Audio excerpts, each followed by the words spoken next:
안녕하세요. 마음 쉼터에 오신 여러분을 환영합니다. 세월이 지나면 아물는 상처가 있지만 평생 아물지 않고 피를 흘리는 마음의 상처도 있습니다. 마치 지독한 악몽처럼 겪었던 고통의 순간을 영원히 되새기게 만들죠.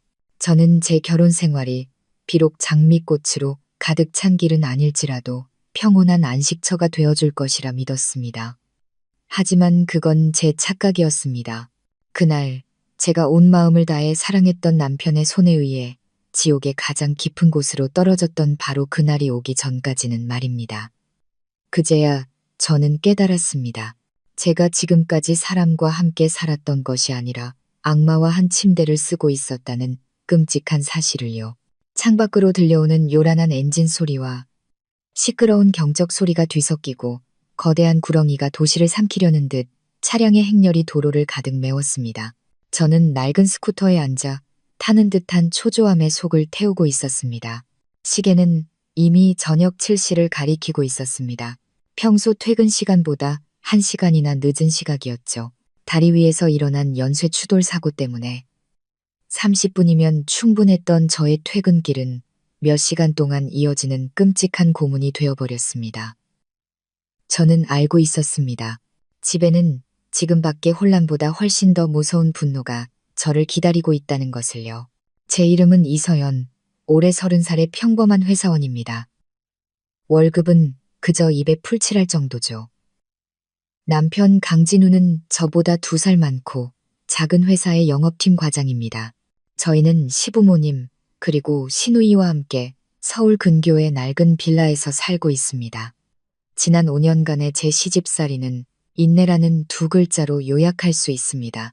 좁은 주차 공간에 겨우 스쿠터를 밀어넣고 숨을 돌릴 틈도 없이 시어머니 박 여사의 날카로운 목소리가 집안에서부터 들려왔습니다. 이제 오냐? 어딜 싸돌아다니다가 이제야 낯짝을 들이밀어.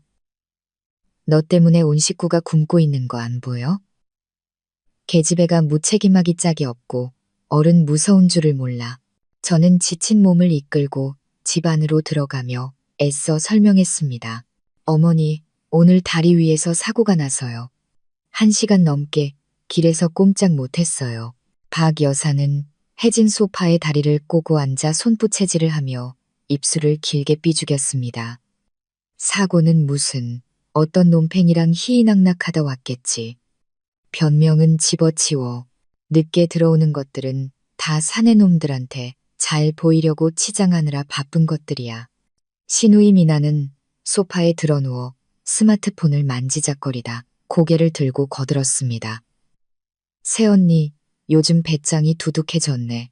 늦게 와놓고도 뭐가 그리 당당해?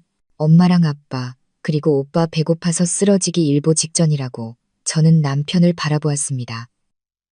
그가 제 편을 들어 한마디라도 해주길 바랐죠. 하지만 진우는 식탁 구석에 조용히 앉아 스마트폰 화면만 쳐다볼 뿐 아무것도 듣지 못한 척 했습니다.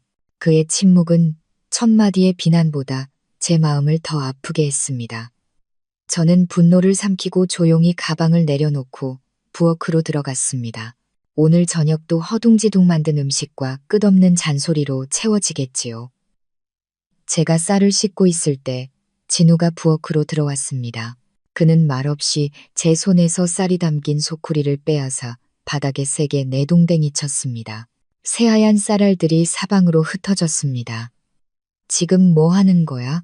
늦었으면 곱게 들어올 것이지. 온 식구한테 생쌀이라도 먹일 셈이야? 저는 얼어붙은 채 그를 올려다보았습니다. 죄송해요. 금방 밥할게요. 밥은 무슨 놈의 밥, 이 시간에 무슨 밥을 하고 말고야. 진우가 소리쳤습니다. 그의 눈은 핏발이서 시뻘겋게 충혈되어 있었습니다. 그는 제 손목을 거칠게 움켜쥐었습니다. 뼈가 부서질 듯한 악력이었죠. 오늘이 무슨 날인 줄 알아? 우리 할아버지 제삿날이야. 온 식구가 아침부터 준비했는데 고작 당신 하나 기다리느라 제사상에 밥 한 그릇 못 올렸어. 그런데 당신 지금 무슨 짓을 한 거야? 저는 온몸을 떨었습니다. 정말 잊고 있었습니다. 요즘 회사 일이 너무 힘들어 정신이 없었거든요. 깜빡했어요. 정말 죄송해요. 온 가족분들께도 죄송합니다. 어느새 박 여사와 미나가 부엌 문가에 서 있었습니다. 박 여사는 뒷짐을 지고 왔다 갔다 하며 비꼬는 투로 말했습니다. 죄송하면 다야. 네가 이 집을 뭘로 보는 거야? 시부모랑 조상님들을 뭘로 아는 거냐고. 이 근본도 없는 며느리야. 우리 진우가 그때 무슨 귀신에 씌어서 너 같은 재앙 덩어리를 집에 들였는지 몰라. 엄마 말이 맞아. 오빠, 아내가 어떻게 할아버지 제사도 까먹을 수가 있어. 제대로 가르쳐야지. 저렇게 머리 꼭대기까지 기어오르게 둬선 안 돼. 미나가 옆에서 불을 붙였습니다. 그들의 말 한마디 한마디가 비수가 되어 제 심장에 밝혔습니다. 저는 애원하는 눈빛으로 진우를 보았지만 돌아온 것은 얼음장처럼 차갑고 잔인한 시선뿐이었습니다. 제대로 가르치라고? 그가 비웃었습니다. 그 미소에 저는 등골이 오싹해졌습니다. 좋아. 오늘 내가 예의범절이 뭔지 똑똑히 가르쳐주지. 짝. 불꽃 같은 따귀가 제 왼쪽 뺨에 날아들었습니다. 머리가 핑 돌고 온몸이 휘청거렸습니다. 저는 방금 흩어진 쌀, 더미 위로 그대로 쓰러졌습니다. 왼쪽 귀가 먹먹해지며 아무것도 들리지 않았습니다. 오직 삐 하는 날카로운 이명만이 길게 이어졌습니다. 저는 얼굴을 감쌌습니다. 귀에서 따뜻한 액체가 흘러나오는 것이 느껴졌습니다. 진우 씨, 당신. 저는 더듬거리며 말했습니다. 방금 일어난 일이 믿기지 않았습니다. 그가 저를 때린 것은 이번이 처음이었습니다. 네가 감히 내 이름을 불러? 진우가 달려들었습니다. 이번에는 손이 아니었습니다. 그는 발로 제 몸을, 배를, 등을 마구 걷어찼습니다. 저는 새우처럼 몸을 웅크리며 급소를 보호하려 애썼습니다. 육체적인 고통은 심장에 새겨진 고통의 만분의 1도 되지 않았습니다. 밖에서 들려오는 박 여사와 미나의 목소리가 어렴풋이 들렸습니다. 말리는 소리가 아니라 응원하는 소리였습니다. 전년 죽여버려, 아들. 저 버르장머리 없는 년, 아주 흠씬 패줘. 저는 무릎을 꿇고 두 손을 모아 빌었습니다. 눈물은 코피, 입가에 피와 뒤섞여 얼굴을 타고 흘러내렸습니다. 제가 잘못했어요. 제발 용서해 주세요. 다시는 안 그럴게요. 제발 때리지 마세요. 하지만 진우의 내면에 잠재된 악마는 이미 깨어난 듯했습니다. 그는 아무것도 듣지 못했습니다. 그는 부엌 구석에 있던 나무 의자를 집어들고 높이 쳐들었습니다. 용서해달라고? 우리 부모님한테 계속 무례하게 굴라고? 그의 눈은 광기로 번뜩였습니다. 저는 눈을 감았습니다. 하늘이 무너지는 듯한 충격을 절망적으로 기다렸습니다. 바로 그 순간 대문 쪽에서 천지를 뒤흔드는 굉음이 울려 퍼졌습니다. 의자가 제 몸에 부딪히는 소리가 아니었습니다. 그보다 훨씬 크고 격렬한 소리, 마치 덤프트럭이 우리 집의 튼튼한 철문을 들이받은 듯한 소리였습니다. 집 안의 모든 것이 순간 정지했습니다. 진우는 의자를 머리 위로 든 채 멈춰 섰습니다. 박 여사와 미나도 망연자실한 채 대문 쪽을 바라보았습니다. 10분 후 찌그러진 철문이 활짝 열렸을 때 시댁 식구들의 얼굴은 핏기 하나 없이 새하얗게 질렸습니다. 번쩍이는 검은색 제네시스 G90 4대가 천천히 좁은 마당으로 들어섰습니다. 차문이 일제히 열리고 위협적인 인상의 검은 양복을 입은 남자 수십 명이 내려와 양쪽으로 도열했습니다. 선두 차량에서 값비싼 명품 정장을 입은 키 큰 남자가 위험 있는 모습으로 내렸습니다. 그의 얼굴은 얼음처럼 차가웠지만 두 눈은 분노의 불길로 이글거리고 있었습니다. 그는 집안을 똑바로 쳐다보았습니다. 피투성이가 된 채 바닥에 웅크리고 있는 저를 보자 그의 눈은 시뻘겋게 달아올랐습니다. 그가 입을 열었습니다. 20년 동안 한 번도 다시 듣지 못했던 낮고 힘있는 익숙한 목소리였습니다. 어떤 놈이야? 어떤 놈이 감히 내 동생을 건드렸어? 그 낮고 힘있는 목소리가 천둥처럼 정적을 갈랐습니다. 내 동생, 시댁 식구들은 서로를 멀뚱히 쳐다보다가 마당 한가운데에 버티고 서 있는 낯선 남자를 바라보았습니다. 저 또한 그들 못지않게 충격에 휩싸였습니다. 육체의 고통이 순간적으로 사라지는 듯 했습니다. 저는 간신히 몸을 일으켜 피와 눈물로 퉁퉁 부은 눈을 가늘게 떴습니다. 저 큰 키, 각진 남성적인 얼굴, 그리고 깊고 단호한 눈빛, 가슴 아플 정도로 익숙한 모습이었습니다. 20년 만이야. 현준, 오빠. 저는 속삭였습니다. 제 목소리는 너무나 희미해서 제 귀에도 잘 들리지 않았습니다. 그 남자, 이현준. 제 하나뿐인 오빠. 오래전 가족의 비극 이후 실종되어 먼 곳에서 죽었을 거라고 생각했던 오빠가 지금 제 눈앞에 서 있었습니다. 그는 폭풍처럼 집 안으로 뛰어들어왔습니다. 저의 비참한 몰골을 똑똑히 본 그의 얼굴은 고통과 분노로 일그러졌습니다. 그의 눈에 타오르는 분노의 불길은 모든 것을 태워버릴 것만 같았습니다. 그는 아무 말 없이 자신의 값비싼 재킷을 벗어 제게 덮어주고는 조심스럽게 저를 안아 올렸습니다. 그의 품은 20년 전과 똑같이 넓고 든든하고 따뜻했습니다. 서연아, 오빠가 왔어. 미안하다. 오빠가 너무 늦게 왔어. 그가 속삭였습니다. 목소리가 메어 있었습니다. 저는 그의 어깨에 얼굴을 묻었습니다. 수년간의 서러움과 두려움 끝에 찾아온 안도감에 눈물이 터져 나왔습니다. 하지만 이번 눈물은 억울함이 해소되는 눈물이었습니다. 그제야 시댁 식구들이 정신을 차렸습니다. 조금 전까지만 해도 맹수처럼 날뛰던 강진우는 손에 들고 있던 나무 의자가 어느새 바닥에 떨어진 채 그 자리에 얼어붙어 있었습니다. 그는 현준 오빠와 그를 노려보는 검은 양복의 경호원들을 번갈아 보며 얼굴이 새하얗게 질렸습니다. 박 여사는 더듬거리며 현준 오빠를 향해 손가락질했습니다. 당신 누구요? 왜 남의 집에 함부로 쳐들어와서 행패야? 현준 오빠는 그녀를 쳐다보지도 않았습니다.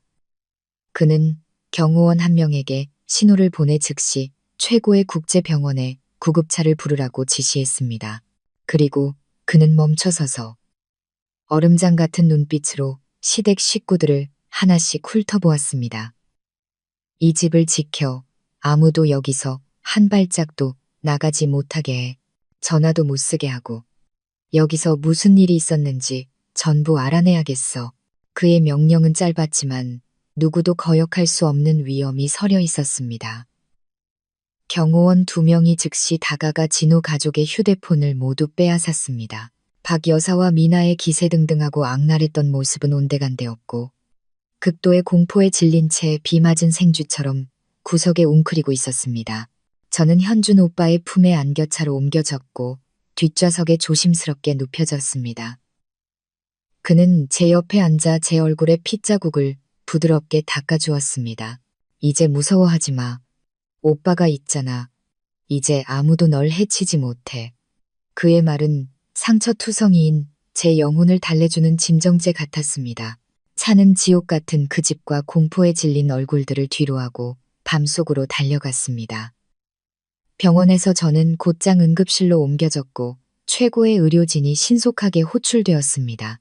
현준 오빠는 굳은 얼굴로 밖에서 기다리며 전화를 걸었습니다. 여보세요. 김 변호사님이시죠? 저 이현준입니다. 지금 당장 V병원으로 와주십시오. 제 동생이 남편과 시댁 식구들에게 끔찍한 폭행을 당했습니다. 상해, 폭행, 학대 등 적용할 수 있는 모든 죄목으로 그들을 고소할 준비를 해주십시오. 가장 비싼 대가를 치르게 만들 겁니다. 검사와 촬영을 마친 후 과장의사가 매우 심각한 표정으로 나왔습니다. 회장님, 환자분의 상태가 상당히 심각합니다. 온몸의 타박상은 물론이고 왼쪽 고막이 강한 충격으로 파열되어 청력에 영구적인 손상이 올 수 있습니다. 더 심각한 것은 CT 촬영 결과 측두엽 두개골에 미세한 균열이 발견되었습니다. 다행히 뇌출혈은 없지만 매우 세심한 관찰이 필요합니다. 의사의 말 한마디 한마디가 망치처럼 현준 오빠의 가슴을 내리쳤습니다. 그는 두 손을 불끈 쥐었습니다. 손가락 마디가 하얗게 질릴 정도였죠. 저는 그가 분노를 극한까지 억누르고 있음을 알 수 있었습니다. 의사 선생님, 최고의 약, 최고의 전문가를 써주십시오. 모든 비용은 제가 책임지겠습니다. 제 유일한 요구는 제 동생을 완벽하게 치료해달라는 것뿐입니다. 의사가 떠난 후 현준 오빠는 텅 빈 병원 복도에 홀로 섰습니다. 그는 담배를 꺼내 불을 붙이고 깊이 한 모금 빨아들였습니다. 하얀 연기가 그의 각진 얼굴을 감싸며 분노로 이글거리는 두 눈을 가렸습니다. 그는 창밖으로 화려한 야경을 바라보았지만 그의 머릿속에는 단 하나의 생각뿐이었습니다. 강진우, 그리고 내 놈의 가족들. 게임은 이제부터 시작이다. 그는 20년 동안 침묵했지만 그의 귀환은 폭풍이 될 것입니다. 그의 유일한 혈육을 해친 자들을 모두 쓸어버릴 강력한 폭풍이. 그의 다음 전화는 짧고 냉정하게 밤 공기를 갈랐습니다. 강진우라는 자와 그 가족에 대한 모든 것을 조사해 직업, 재정 상태, 인간관계, 그리고 가장 더러운 비밀까지 전부 다. 24시간 주지. 저는 낯선 병실에서 눈을 떴습니다. 온통 하얗고 고급스러운 방이었습니다. 역한 소독약 냄새 대신 은은한 난초 향이 풍겼습니다. 창틈으로 스며드는 아침 햇살은 따뜻하고 평화로웠습니다. 온몸이 여전히 욱신거렸고 특히 왼쪽 귀와 머리가 아팠지만 정신은 훨씬 맑아졌습니다. 현준 오빠가 침대 옆에 앉아 있었습니다. 그는 밤새도록 개 곁을 지키며 한숨도 자지 않은 듯 눈가가 퀭했지만 저에게서 눈을 떼지 않았습니다. 제가 깨어난 것을 보자 그는 서둘러 저를 일으켜 앉히고 등 뒤에 부드러운 쿠션을 받쳐주었습니다. 몸은 좀 어때? 많이 아프니? 그의 목소리는 걱정으로 가득했습니다. 저는 고개를 저으며 희미하게 미소 지었습니다. 오빠가 있으니 이제 안 아파. 진심이었습니다. 그의 존재는 제 육체와 영혼의 모든 고통을 앗아가는 가장 효과적인 진통제였습니다. 잠시 후 간호사가 아침 식사를 가져왔습니다. 김이 모락모락 나는 향긋한 전복죽이었습니다. 이렇게 영양가 있는 음식은 처음 먹어보는 것 같았습니다. 지난 5년간 제 아침은 마른 식빵 조각이나 출근 전에 허겁지겁 먹는 찬밥이 전부였으니까요. 현준 오빠는 옛날 어릴 적 저를 돌봐주던 것처럼 조심스럽게 죽을 한 숟가락씩 떠먹여 주었습니다. 어린 시절의 기억이 밀려와 코끝이 찡해졌습니다. 제 오빠가 정말로 돌아온 것이었습니다. 죽을 반쯤 먹었을 때 노크 소리가 들렸습니다. 현준 오빠의 경호원이 들어와 그의 귀에 무언가 속삭였습니다. 현준 오빠의 얼굴이 즉시 차갑게 굳어졌습니다. 그는 저를 돌아보며 말했습니다. 그놈들이 왔어. 만나볼래? 아니면 오빠가 쫓아버릴까? 저는 그놈들이 누구인지 알았습니다. 복잡한 감정이 솟구쳤습니다.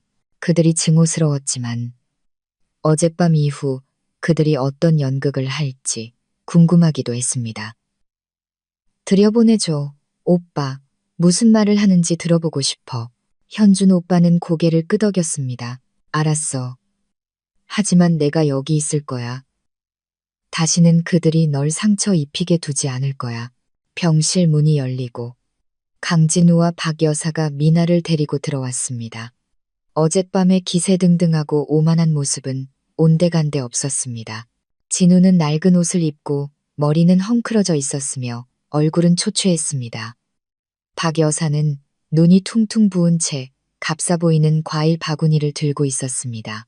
미나는 고개를 푹 숙인 채 아무도 쳐다보지 못했습니다. 저를 보자마자 박 여사는 와락 울음을 터뜨렸습니다. 그녀는 침대 쪽으로 달려와 제 손을 잡으려 했지만 현준 오빠가 팔을 뻗어 막았습니다. 서연아, 아가야, 내가 잘못했다. 이 늙은이가 눈이 멀어서 자식 교육을 잘못 시켰어. 내가 죽일년이야. 제발 용서해다오, 아가야. 그녀는 눈물 콧물을 쏟아내며 통곡했습니다. 후회하는 시어머니의 연기는 실로 대단했습니다.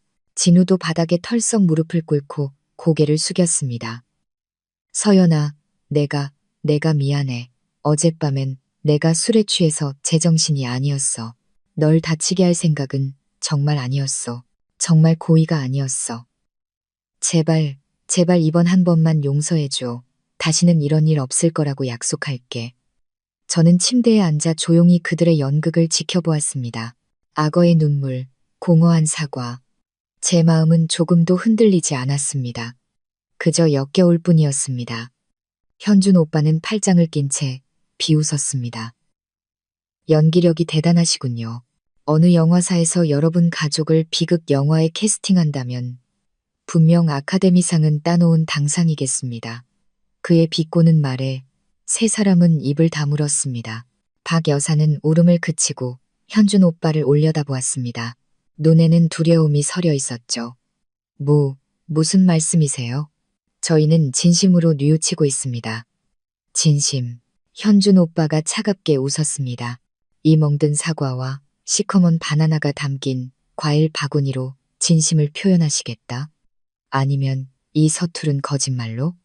내 동생이 바보인 줄 아십니까? 몇 번이고 속아 넘어갈 거라고 생각하는 겁니까? 그는 다가가 과일 바구니를 들고 쓰레기통으로 걸어가 그대로 쳐넣었습니다. 이런 쓰레기로 나와 내 동생의 눈을 더럽히지 마시죠. 현준 오빠의 행동에 박 여사의 얼굴이 새하얗게 질렸습니다. 진우가 황급히 일어나 수습하려 했습니다. 형님, 오해가 있으신 것 같은데, 닥쳐. 현준 오빠가 으르렁거렸습니다. 그의 눈빛은 칼날처럼 날카로웠습니다. 내 놈과는 아직 계산이 끝나지 않았다. 네가 내 동생에게 무슨 짓을 했는지 알아? 고막 파열, 두개골 균열. 그건 제정신이 아니었던 게 아니라 살인마, 짐승의 짓이야. 현준 오빠의 말 한마디 한마디가 망치처럼 진우를 내리쳐 그는 온몸을 부들부들 떨었습니다. 내 변호사가 이미 경찰과 이야기했고 고소장도 제출했다. 법정에 설 준비나 하시지. 법정이라는 두 글자에 세 사람은 벼락이라도 맞은 듯 했습니다. 그들의 얼굴에 공포가 역력했습니다. 현준 오빠가 이렇게 단호하고 신속하게 나올 줄은 몰랐던 것입니다. 안 돼. 그럴 순 없어. 박 여사가 중얼거렸습니다. 집안일은 집안에서 해결해야지. 어떻게 법정까지 일을 크게 만들어. 집안일. 현준 오빠가 분노에 찬 웃음을 터뜨렸습니다. 당신들이 힘없는 여자 하나를 집단으로 괴롭힐 때 그녀를 집안 사람으로 생각했나? 당신의 귀한 아들이 아내를 반쯤 죽여놨을 때 그게 집안일이라고 생각했냐고? 나에게 당신들은 가족이 아니라 범죄자 집단일 뿐이야. 그는 문을 가리켰습니다. 이제 당장 꺼져. 다시는 내 동생 앞에 나타나지 마. 그렇지 않으면 내가 언제까지 이성을 유지할 수 있을지 장담 못하니까. 진우 가족은 비틀거리며 문 밖으로 물러났습니다. 감히 한마디도 더 하지 못했죠. 떠나기 전 진우는 저를 돌아보았습니다. 그의 눈에는 더 이상 뉘우침이 아닌 원망과 공포가 서려 있었습니다. 저는 그들의 연극이 실패했음을 알았습니다. 하지만 그들의 음모는 여기서 끝나지 않을 것이란 것도, 그리고 저와 오빠의 전쟁은 이제 막 시작되었을 뿐이었습니다. 그들의 초라한 뒷모습이 문 뒤로 사라지고 나서야 저는 안도의 한숨을 내쉬었지만 마음속에는 또 다른 불안감이 싹 텄습니다. 그들은 막다른 길에 몰렸을 때 결코 쉽게 포기하지 않을 것입니다. 진우 가족이 떠난 후 병실은 다시 평온을 되찾았지만 저와 현준 오빠의 마음은 폭풍우가 몰아치고 있었습니다. 그들의 서투른 연극은 우리 안에 분노의 기름을 부었을 뿐입니다. 현준 오빠는 의자를 끌어다 제 옆에 앉았습니다. 그의 얼굴에서 분노는 옅어지고 대신 무한한 안타까움이 자리했습니다. 그는 아직 멍 자국이 남아있는 제 손을 잡았습니다. 미안하다, 서연아. 오빠가 더 일찍 왔어야 했는데. 저는 고개를 저었습니다. 눈물이 다시 핑 돌았죠. 오빠 탓이 아니야. 나는 그냥 오빠가 왜 20년 동안이나 사라졌는지 이해가 안 됐어. 나는 오빠가 이제 이 세상에 없는 줄 알았어. 20년 동안 마음속에 묻어두었던 질문이 마침내 입 밖으로 나왔습니다. 부모님의 목숨을 앗아간 끔찍한 비극 이후 당시 15살이었던 제 유일한 의지처 현준 오빠마저 갑자기 사라졌습니다. 10살의 저는 순식간에 세상에 홀로 남겨진 고아가 되었죠. 현준 오빠는 한동안 말이 없었습니다. 그의 눈은 창밖 먼 곳을 응시하며 세월 속의 빛바랜 기억의 조각들을 더듬는 듯 했습니다. 그리고 그는 이야기를 시작했습니다. 그의 목소리는 낮고 차분했지만 한마디 한마디에 지울 수 없는 고통이 배어 있었습니다. 그날 비보를 듣고 나는 정신을 잃었어. 깨어나 보니 큰아버지 댁이더군. 어른들은 네가 아직 너무 어려서 돌볼 수 없으니 외가 쪽 먼 친척이 널 데려가 키우기로 했다고 말했어. 거짓말이에요. 저는 씁쓸하게 말을 끊었습니다. 외가 친척은 없었어요.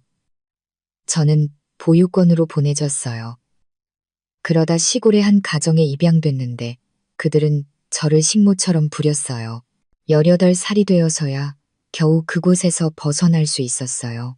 현준 오빠는 제 손을 더 꽉 잡았습니다. 그의 눈에는 후회와 분노가 서려 있었습니다. 이제야 알았어. 이제야 모든 걸. 그 짐승 같은 인간들, 그들이 날 속였던 거야. 그는 계속해서 말했습니다. 그때 난 너무 어렸고 부모님의 죽음으로 인한 충격이 너무 컸어. 그래서 그들의 말을 믿었지. 일주일 뒤 큰아버지는 미국의 한 자선단체에서 내 유학을 후원해주기로 했다고 했어. 그게 내가 밝은 미래를 가질 수 있는 최선의 방법이라고. 그들은 계속 연락하며 내 소식을 전해주겠다고 약속했지. 난 가기 싫었어. 널 찾기 위해 남고 싶었어. 하지만 그들은 나를 강요했어. 그게 부모님의 유언이었다고. 부모님은 항상 내가 훌륭하게 공부해서 성공하길 바라셨다고 말이야. 그렇게 15살의 나는 어린 여동생에게 작별 인사 한마디 못한 채 비행기에 실려 낯선 나라로 보내졌어. 미국에서의 첫 몇 년은 지옥 같았어. 새로운 언어, 새로운 환경에 적응하면서 생활비를 벌기 위해 온갖 꾸준히를 해야 했지. 내가 보낸 편지에는 단 한 번도 답장이 없었고 전화는 번번이 핑계를 대며 끊겼어. 그렇게 서서히 연락이 완전히 끊겨버렸지. 나는 죄책감과 외로움 속에서 살았어. 항상 동생을 버렸다고 자책하면서 몇 년이 지나 성인이 되고 나서야 의심이 들기 시작했어. 모든 것 뒤에 음모가 있다는 걸 깨달았지. 나는 미친 듯이 공부하고 일했어. 언젠가 충분히 강해지면 반드시 돌아가서 널 찾고 부모님 죽음의 진실을 밝혀내겠다고 스스로에게 맹세했어. 부모님의 죽음. 저는 얼어붙었습니다. 교통사고가 아니었나요? 겉보기엔 그랬지. 현준 오빠의 목소리가 싸늘해졌습니다. 하지만 내가 절대 잊을 수 없는 한 가지가 있어. 사고가 나던 날 아침, 아버지는 어머니께 브레이크가 좀 이상하다고 불평하셨어. 주말에 정비소에 가봐야겠다고 하셨지. 하지만 아버지께는 그럴 기회가 없었어. 나중에 경찰 조사에서는 비 때문에 길이 미끄러워 운전자가 통제력을 잃었다고 결론 내렸어. 브레이크에 대한 언급은 전혀 없었지. 등골을 타고 차가운 기운이 흘렀습니다. 현준 오빠의 말은 제 마음속에 끔찍한 의심을 심었습니다. 오빠는 그게 사고가 아니었다고 생각하는 거야? 확신할 순 없어. 하지만 누군가 고의로 우리 가족을 해쳤고 그들이 서둘러 우리 남매를 떼어놓고 나를 해외로 보낸 것과 분명 관련이 있다는 강한 예감이 들어. 20년 동안 해외에서 현준 오빠는 공부만 한 것이 아니었습니다.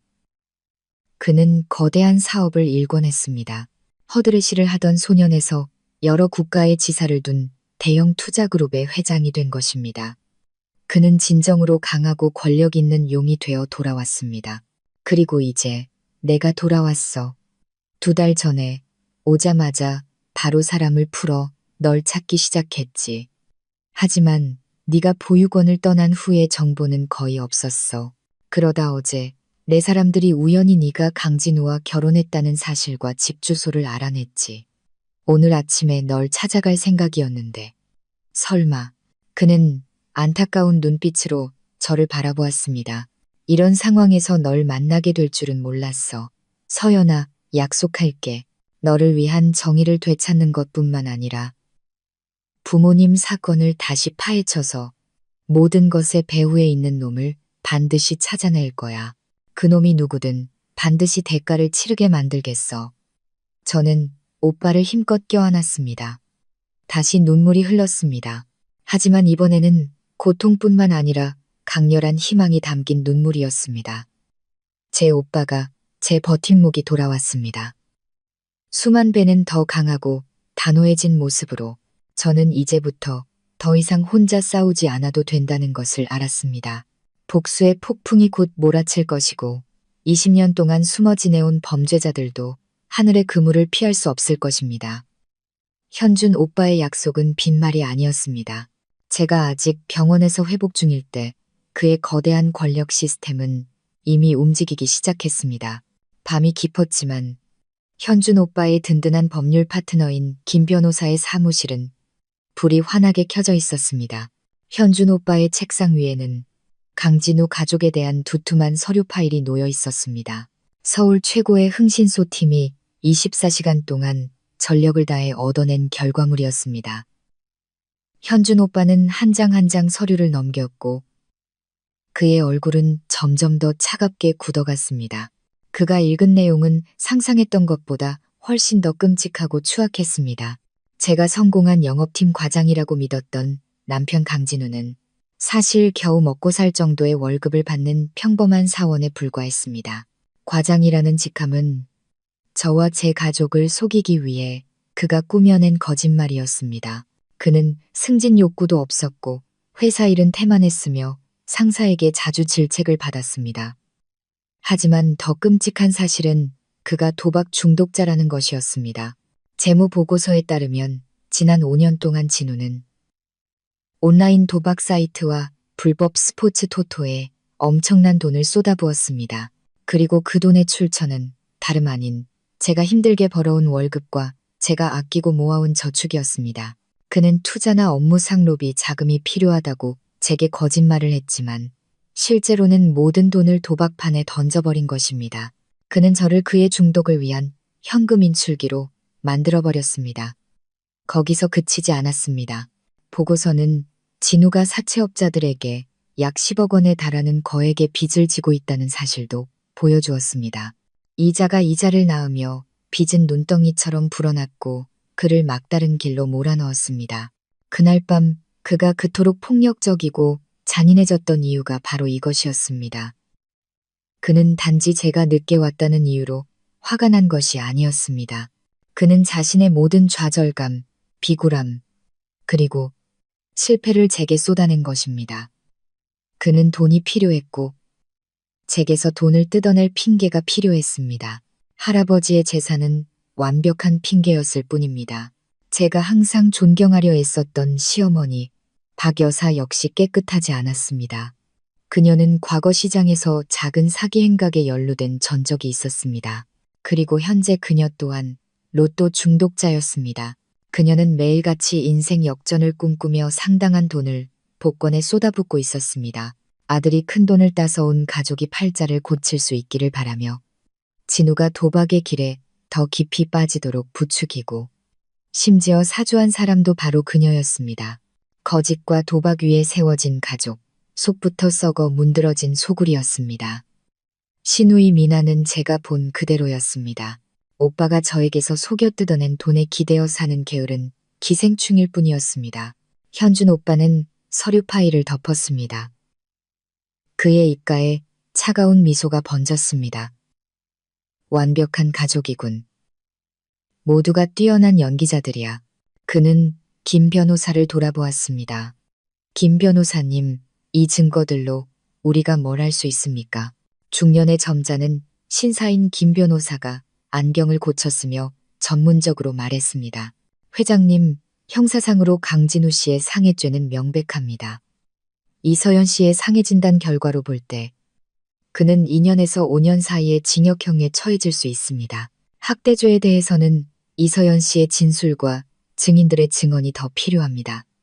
민사소송은 어떻습니까? 이혼하고 싶습니다. 현준 오빠의 목소리가 단호해졌습니다. 내 동생이 그 지옥에서 최대한 빨리 벗어나길 바랍니다. 그리고 그놈이 빈손으로 쫓겨나길 원합니다.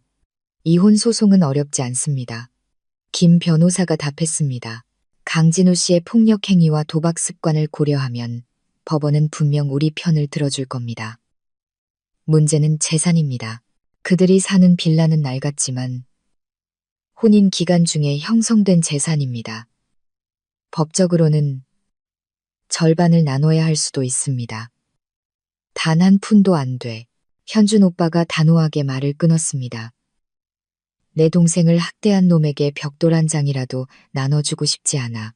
무슨 수를 써서라도 막아주시오. 그의 도박과 빚에 대한 증거를 이용해 그가 가족에게 전혀 기여하지 않았고 오히려 파괴자였다는 것을 증명하시오. 그가 재산을 분할받을 자격이 없다는 것을 증명하란 말이오. 알겠습니다. 조금 복잡한 일이 되겠지만 최선을 다하겠습니다. 김 변호사가 고개를 끄덕였습니다. 또한 강진우 씨의 사채 빚을 압박 카드로 사용할 수 있습니다. 제게 몇몇 연줄이 있습니다. 채권자들이 예상보다 빨리 그를 찾아가게 만들 수 있습니다. 막다른 길에 몰리면 그는 재산 다툼을 할 정신이 없을 겁니다. 아주 좋아.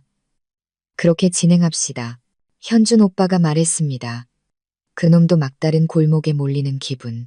내 동생이 겪어야 했던 절망감을 맛보게 하고 싶어. 회의가 끝났을 때는 이미 밤이 깊었습니다. 현준 오빠는 집으로 가지 않고 병원으로 돌아왔습니다. 그는 제 곁에서 제 잠을 지켜주고 싶어 했습니다. 그는 조용히 병실로 들어왔습니다. 저는 여전히 잠들어 있었습니다. 숨소리는 규칙적이었고 얼굴의 상처는 붓기가 좀 가라앉았지만 여전히 잔인한 폭력의 흔적이 남아 있었습니다. 그는 의자를 끌어다 앉아 조용히 저를 바라보았습니다. 어릴 적 그 작고 귀여웠던 여동생의 얼굴에 이제는 삶의 피로와 슬픔이 새겨져 있었습니다. 그는 자책했습니다. 만약 내가 더 일찍 돌아왔더라면, 만약 내가 더 일찍 너를 찾았더라면 아마 너는 이런 고통을 겪지 않았을 텐데. 그는 손을 뻗어 제 뺨에 흐트러진 머리카락을 부드럽게 쓸어 넘겼습니다. 서연아, 푹 자렴. 모든 게 괜찮아질 거야. 이제부터는 아무도 널 괴롭히지 못해. 오빠가 약속할게. 그의 조용한 약속이 고요한 병실에 울려 퍼졌습니다. 자신의 가장 소중한 보물을 지키기 위해 모든 힘을 다할 준비가 된 한 마리의 용의 약속이었습니다. 그는 이 싸움이 진 후 가족을 처벌하는 것에서 끝나지 않을 것임을 알고 있었습니다. 그것은 어두운 과거를 파헤치고 부모님의 정의를 되찾기 위한 싸움이기도 했습니다. 그리고 그는 준비가 되어 있었습니다. 일주일 후 저는 퇴원했습니다. 머리와 귀의 상처가 완전히 회복되려면 시간이 더 필요했지만 정신적으로는 훨씬 좋아졌습니다. 현준 오빠는 제가 그 끔찍한 기억으로 가득한 낡은 빌라로 돌아가게 하지 않았습니다. 그는 저를 강남 중심부의 초고층 빌딩 최상층에 있는 자신의 펜트하우스로 데려갔습니다. 그곳에 처음 들어섰을 때 저는 정말 압도당했습니다. 사방이 통유리로 되어 있어 화려한 서울의 전경을 한눈에 볼 수 있는 거대한 아파트였습니다. 인테리어는 미니멀리즘 스타일이었지만 매우 세련되고 값비싼 것들로 가득했습니다. 모든 것이 스마트 기술로 제어되었죠. 이제부터 여기가 내 집이야. 현준 오빠가 제 짐을 내려놓으며 말했습니다. 아무 걱정 말고 여기서 푹 쉬면서 몸조리 잘해. 그 후 며칠 동안 저는 정말 공주처럼 지냈습니다. 현준 오빠는 저를 돌보기 위해 가사도우미 팀과 전속 요리사를 고용했습니다. 매일 저는 가장 맛있고 영양가 있는 음식을 먹었습니다. 집을 청소하고 옷을 세탁해주는 사람이 있었기에 저는 손 하나 까딱할 필요가 없었습니다. 현준 오빠의 세심한 보살핌 덕분에 제 몸은 빠르게 회복되었습니다. 하지만 그는 제가 회복해야 할 것이 육체뿐만 아니라 정신이라는 것도 알고 있었습니다. 배신과 폭력으로 인한 마음의 상처는 너무나 큰 그림자를 남겼습니다. 저는 소심하고 자신감이 없었으며 낯선 사람과 대화하는 것을 꺼렸습니다. 큰 소리가 나거나 누군가 갑자기 손을 들면 깜짝 놀라 공포에 질리곤 했습니다. 그런 제 모습을 보며 현준 오빠의 마음은 찢어질 듯 아팠습니다. 그는 제가 계속해서 그런 껍질 속에 갇혀 살게 둘 수 없다고 생각했습니다. 그는 제가 변신할 수 있도록 도와야겠다고 결심했습니다.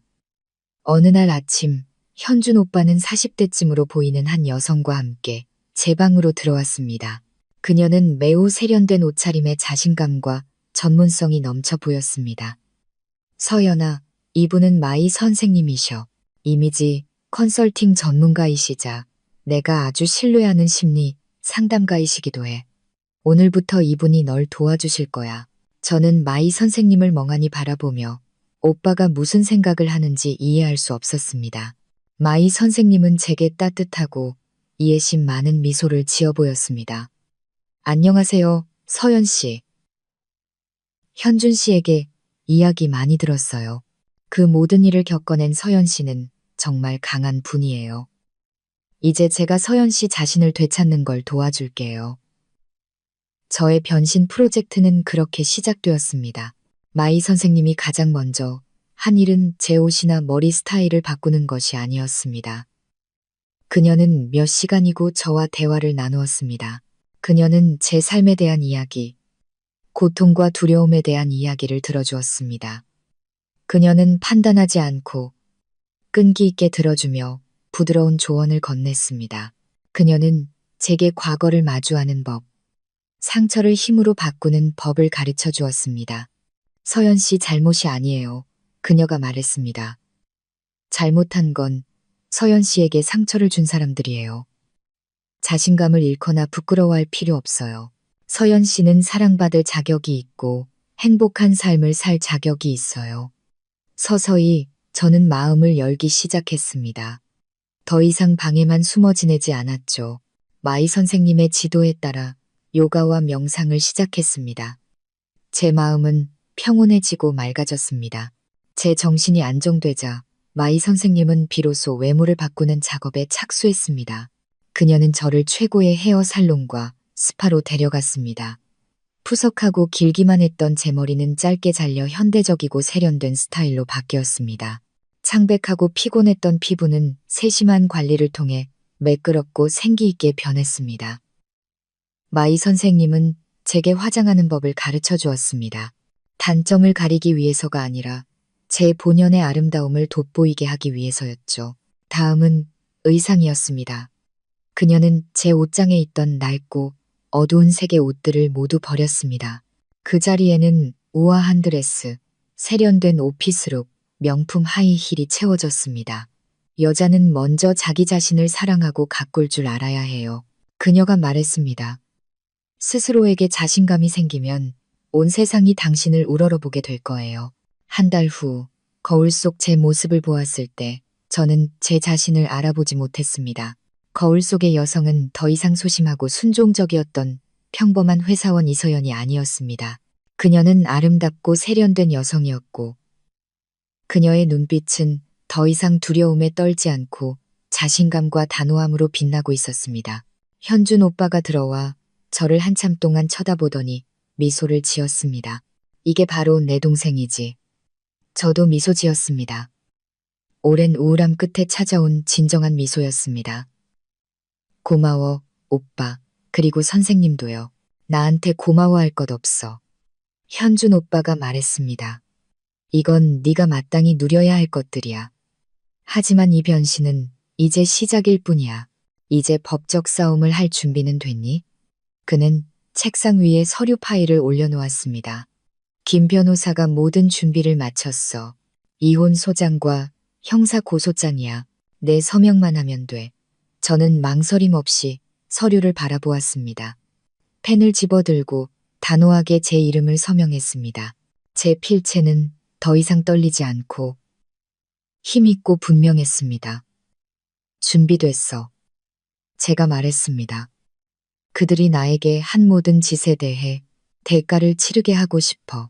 현준 오빠는 자랑스러운 눈빛으로 고개를 끄덕였습니다. 좋아. 그렇다면 잿더미 속에서 부활한 불사조가 얼마나 강하고 눈부신지 그들에게 똑똑히 보여주자. 저의 반격은 눈물과 약함이 아닌 이성과 법, 그리고 완전히 새로운 마음가짐으로 공식적으로 시작되었습니다. 제가 이혼 소장과 고소장에 서명하자마자 현준 오빠가 준비한 법적 시스템은 무서운 속도로 움직이기 시작했습니다. 법원과 경찰의 소환장이 강진우 가족에게 직접 전달되었습니다. 국가의 붉은 직인이 찍힌 하얀 종이 앞에서 그들의 기세등등함과 자신감은 완전히 증발해버린 듯했습니다. 그들은 문제의 심각성을 깨닫기 시작했습니다. 이것은 더 이상 단순한 부부싸움이 아니었습니다. 이것은 진짜 법적 전쟁이었고 그들은 절대적으로 불리한 입장에 있었습니다. 유일한 수입원이었던 저를 잃자 진우 가족의 생활은 급속도로 위기에 빠졌습니다. 도박빚과 카드빚의 상환일이 다가왔습니다. 김 변호사의 계획에 따라 사채업자들도 매일같이 전화를 걸고 집으로 찾아오기 시작했습니다.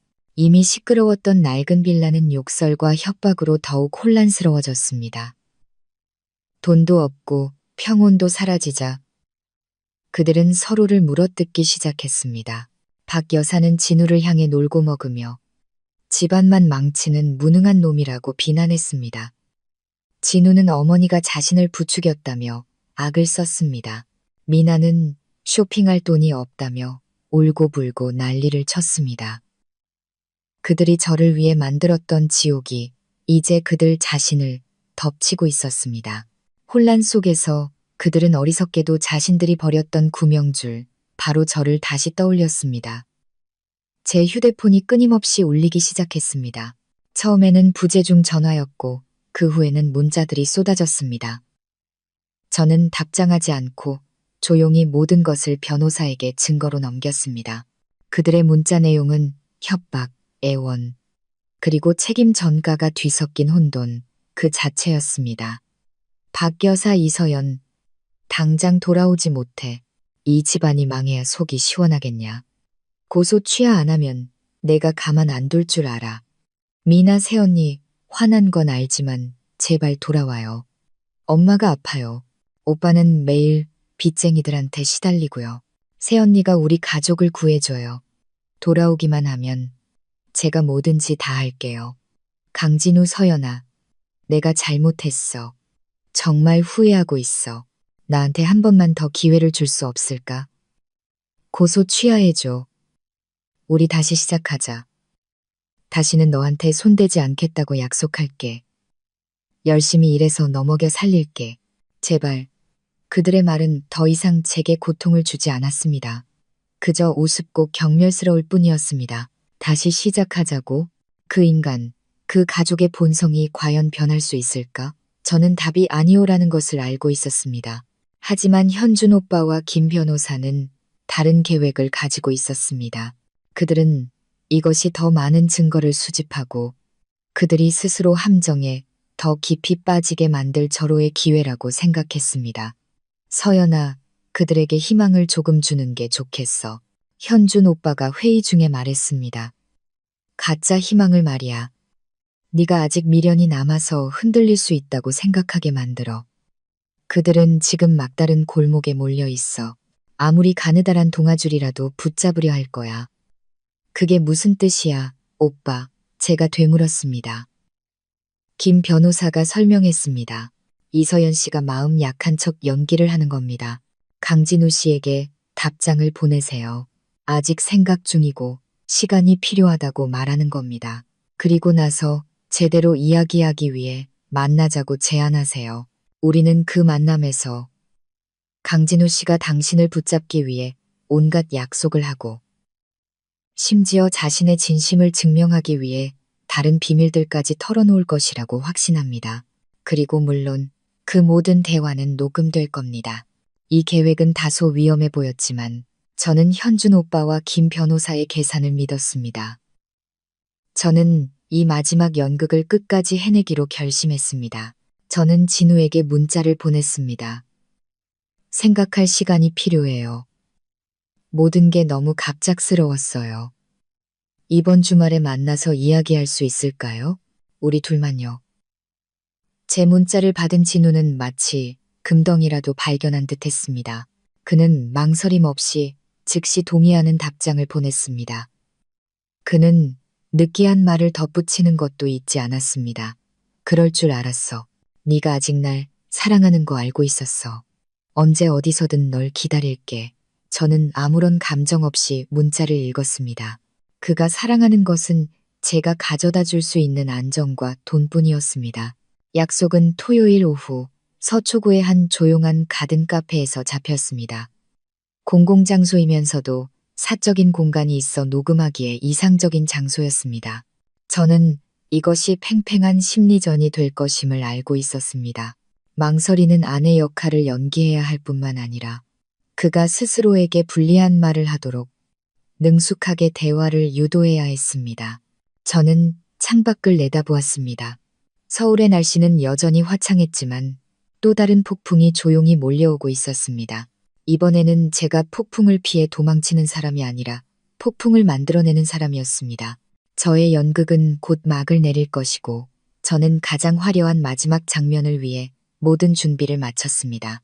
제가 진우와의 결정적인 만남을 준비하는 동안 현준 오빠는 조금도 쉬지 않았습니다. 그는 진우 가족을 완전히 무너뜨리고 저를 위한 절대적인 정의를 되찾기 위해서는 그의 폭행죄를 처벌하는 것만으로는 부족하다는 것을 알고 있었습니다.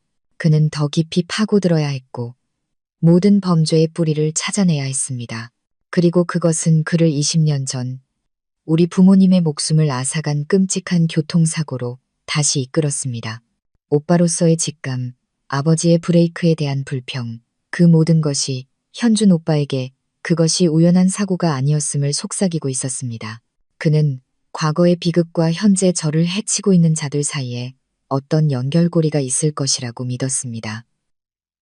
그 연결고리가 아무리 희미하다 할지라도 말입니다.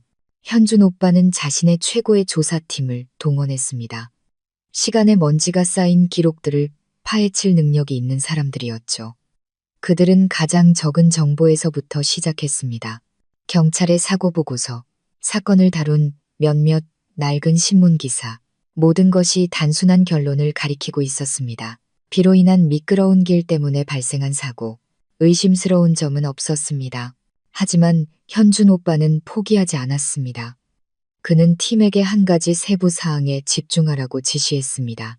바로 그 차, 낡은 현대 소나타였습니다. 그들은 아버지가 정기적으로 차를 정비하던 카센터를 찾아냈습니다. 다행히도 나이든 카센터 사장님은 아직 살아계셨고 아버지를 어렴풋이 기억하고 있었습니다. 이 회장님. 두 분 아버지는 아주 꼼꼼한 고객이셨죠. 사장님은 제 가족의 낡은 사진을 보고 나서야 기억을 더듬었습니다. 정비 시기가 되면 항상 제 시간에 차를 가져오셨어요. 마지막으로 오셨을 때가 똑똑히 기억납니다. 사고 나기 일주일 전쯤이었는데 모든 게 정상이었어요. 특히 브레이크 시스템은 제가 아주 꼼꼼하게 점검했고요.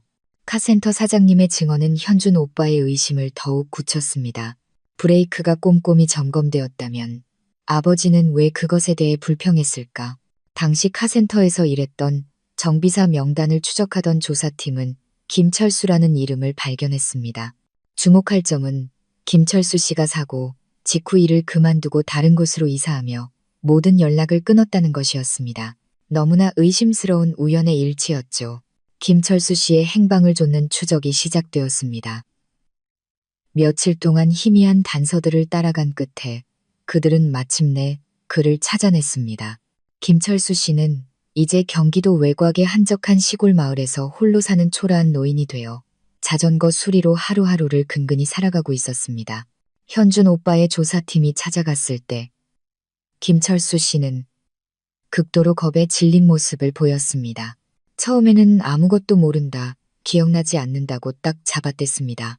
하지만 그들이 우리 부모님의 사진을 보여주고 사고의 세부 사항을 다시 언급하자 그의 얼굴색이 변했습니다. 설득과 약간의 심리적 압박 끝에 마침내 20년의 침묵을 깨고 김철수 씨는 진실을 말하기로 결심했습니다. 눈물이 그렁그렁한 채 그는 떨리는 목소리로 고백했습니다. 제가 죄인입니다. 죄송합니다. 그들이 저를 협박했어요.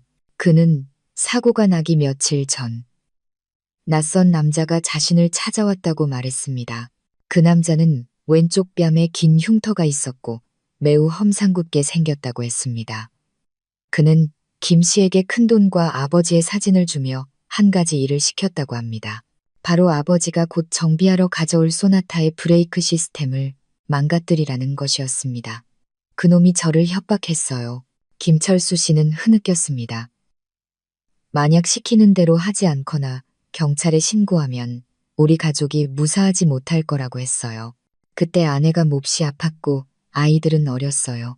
저는 두려워서 그놈이 시키는 대로 했습니다. 그는 브레이크 오일 호스에 나사 몇 개를 몰래 헐겁게 해놓았다고 했습니다. 매우 교묘한 수법이었죠. 즉시 브레이크가 고장 나는 것이 아니라 브레이크 오일이 서서히 새어나가게 만드는 것이었습니다. 고속으로 주행하다 급브레이크를 밟아야 할 때 시스템이 갑자기 완전히 작동을 멈추게 되는 것입니다. 범행 후 그는 나머지 돈을 받고 즉시 도망쳤습니다. 지난 20년 동안 죄책감과 공포 속에서 살아왔다고 했습니다. 그 흉터 있는 남자, 그가 누구인지 아십니까? 모릅니다. 김철수 씨는 고개를 저었습니다. 하지만 그놈이 떠날 때 다른 남자가 와서 그를 데려가는 걸 봤어요. 그 사람은 낯이 익었는데 아마 같은 동네 사람이었던 것 같아요. 이름은 기억 안 나지만 그 사람 집이 동네 끝 박 여산의 집 근처였던 건 기억나요. 박 여산의 집 근처. 조사팀의 머릿속에 번개가 쳤습니다. 강진우의 어머니 박 여사, 작은 시골 마을, 얽히고 설킨 인간관계. 과연 어떤 연관이 있을까?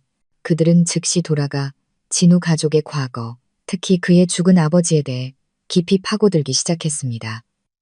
그리고 또 하나의 끔찍한 진실이 드러났습니다. 강진우의 아버지, 강 씨는 과거 그 마을에서 알아주는 건달이었고 빚 독촉이나 청부 폭력 같은 일을 전문으로 했다고 합니다. 그리고 그의 왼쪽 뺨에는 젊은 시절 싸움의 흔적인 긴 흉터가 있었습니다. 그는 10년 전 간질환으로 사망했습니다. 모든 조각이 무섭게 들어맞기 시작했습니다. 강진우의 아버지가 바로 우리 부모님의 차를 직접 파손한 범인이었습니다. 하지만 그는 단지 하수인일 뿐. 그에게 그 일을 시킨 배우의 주모자는 누구인가? 조사는 계속되었지만 한 가지는 확실했습니다. 우리 가족의 비극과 강진우 가족 사이에는 제가 알던 것보다 훨씬 더 깊고 악마적인 연결고리가 있었습니다. 현준 오빠는 사무실에 앉아 조사팀이 방금 보내온 보고서를 읽었습니다. 그의 손은 굳게 움켜쥐어져 있었고 푸른 핏줄이 솟아올랐습니다.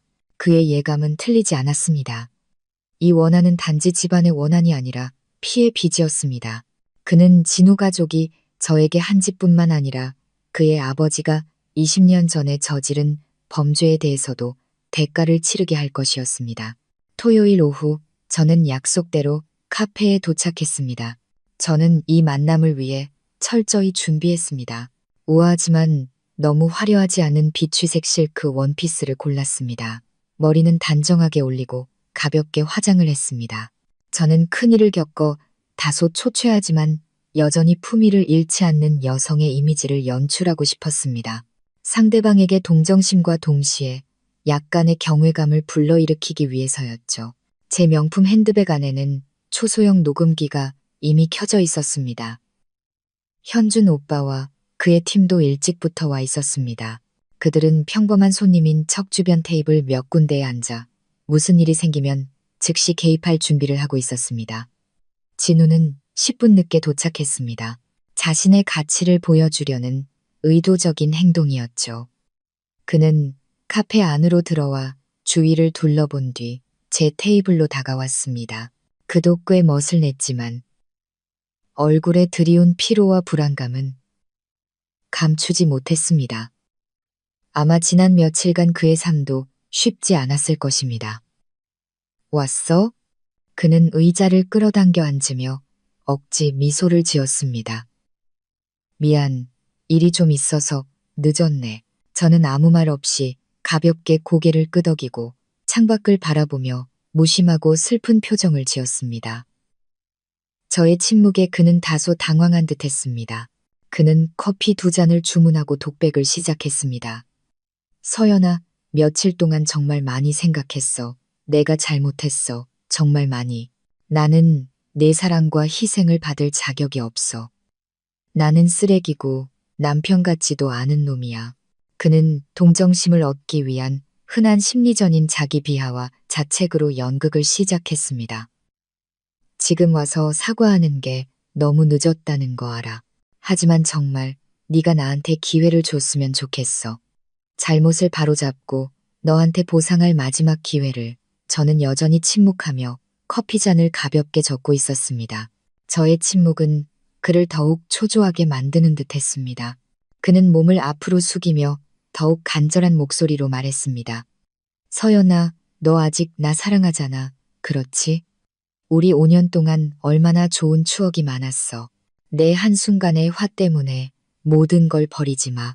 약속할게. 맹세할게. 나 변할게. 도박도 끊고 열심히 일할게. 좋은 남편이 될게. 나중에 우리에게 아이가 생긴다면 좋은 아빠도 될게. 좋은 아빠. 저는 비웃음이 섞인 미소를 희미하게 지으며 처음으로 입을 열었습니다. 당신이 좋은 아빠가 될 수 있다고 생각해요. 당연하지. 진우는 마치 구명줄이라도 잡은 듯 황급히 대답했습니다. 우리 아이를 세상에서 가장 사랑할 거야. 아이가 어떤 어려움도 겪지 않게 할 거야. 그래요? 저는 돌아서서 그의 눈을 똑바로 쳐다보았습니다. 제 눈빛은 더 이상 슬프지 않고 칼날처럼 차가워졌습니다. 그럼 왜 당신은 제 고막을 터뜨리고 두개골에 금이 가게 할 만큼 무자비하게 때렸죠?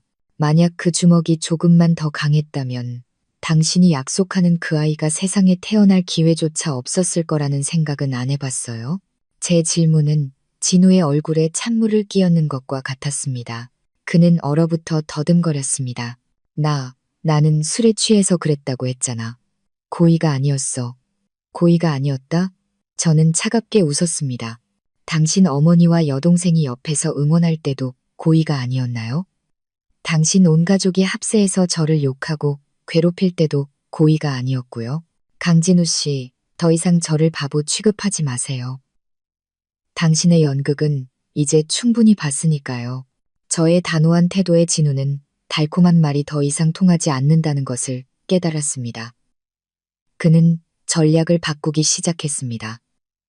그는 지치고 무력한 척 한숨을 쉬었습니다. 알았어, 서연아. 우리 가족이 잘못했다는 거 인정해.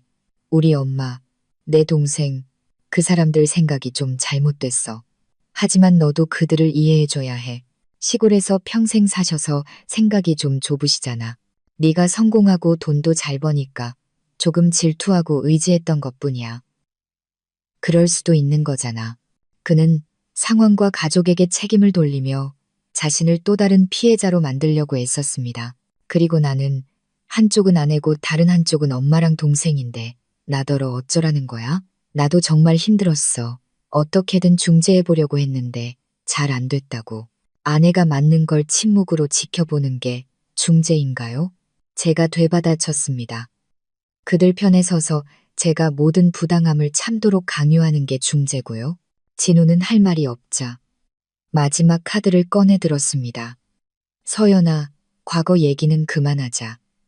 응? 지난 일은 그냥 덮어두자. 너 아직 나 사랑하는 거 알아. 나도 마찬가지고.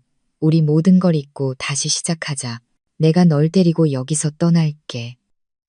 다른 도시로 가자. 우리 둘만 새로운 삶을 시작하는 거야. 다시는 널 고생시키지 않겠다고 약속할게. 그는 손을 내밀어 제 손을 잡으려 했습니다. 그의 약속은 정말 달콤하고 낭만적으로 들렸지만 지금 제 귀에는 역겨운 거짓말로만 들렸습니다. 저는 손을 빼지 않고 그가 잡게 내버려 두었습니다. 저는 그를 올려다보며 눈물을 글썽이는 척했습니다. 정말이에요? 정말 저를 위해 모든 걸 버릴 수 있어요? 제가 마음이 약해진 것처럼 보이자 진우는 신이 나서 어쩔 줄 몰랐습니다. 물론이지. 하늘에 맹세할게. 나한테는 너만 있으면 돼. 다른 건 아무것도 중요하지 않아. 가족도요? 그래, 가족까지도. 그는 조금의 망설임도 없이 대답했습니다. 그들이 널 받아주지 않는다면 내가 그들을 버릴 거야. 잔인하고 위선적인 말이었습니다. 저는 제 덫이 닫혔다는 것을 알았습니다. 제가 마음이 흔들리는 것을 본 진우는 즉시 기세를 몰아갔습니다. 그는 웨이터를 불러 비싼 와인 한 병을 주문했습니다. 오늘은 특별한 날이야. 서연아. 그의 목소리는 훨씬 밝고 자신감에 차 있었습니다. 우리가 다시 시작하기로 결정한 날이잖아. 축하주 한잔 해야지. 저는 거절하지 않았습니다. 저는 술이 거짓말쟁이의 가면을 스스로 벗게 만드는 최고의 촉매제라는 것을 알고 있었습니다. 저는 희미하게 미소 지으며 고개를 끄덕였습니다. 하지만 전 술 잘 못 마셔요. 취할까봐 무서워요. 괜찮아. 내가 있잖아. 진우가 크게 웃었습니다. 그는 매우 신사적인 척하며 직접 제게 와인을 따라주었지만 교묘하게 자기 잔에 더 많이 따랐습니다. 저를 취하게 하려는 걸까? 아니면 자신의 주량을 과신하는 걸까? 어찌됐든 모든 것은 제 계획대로 진행되고 있었습니다. 우리는 술을 마시기 시작했습니다. 저는 입술만 살짝 적시고 잔을 내려놓았지만 진우는 벌컥벌컥 마셨습니다. 그는 자신이 겪어야 했던 어려움과 압박감에 대해 늘어놓기 시작했습니다. 그는 가족 갈등과 생계의 부담 사이에 낀 불쌍한 남자의 이미지를 그려냈습니다.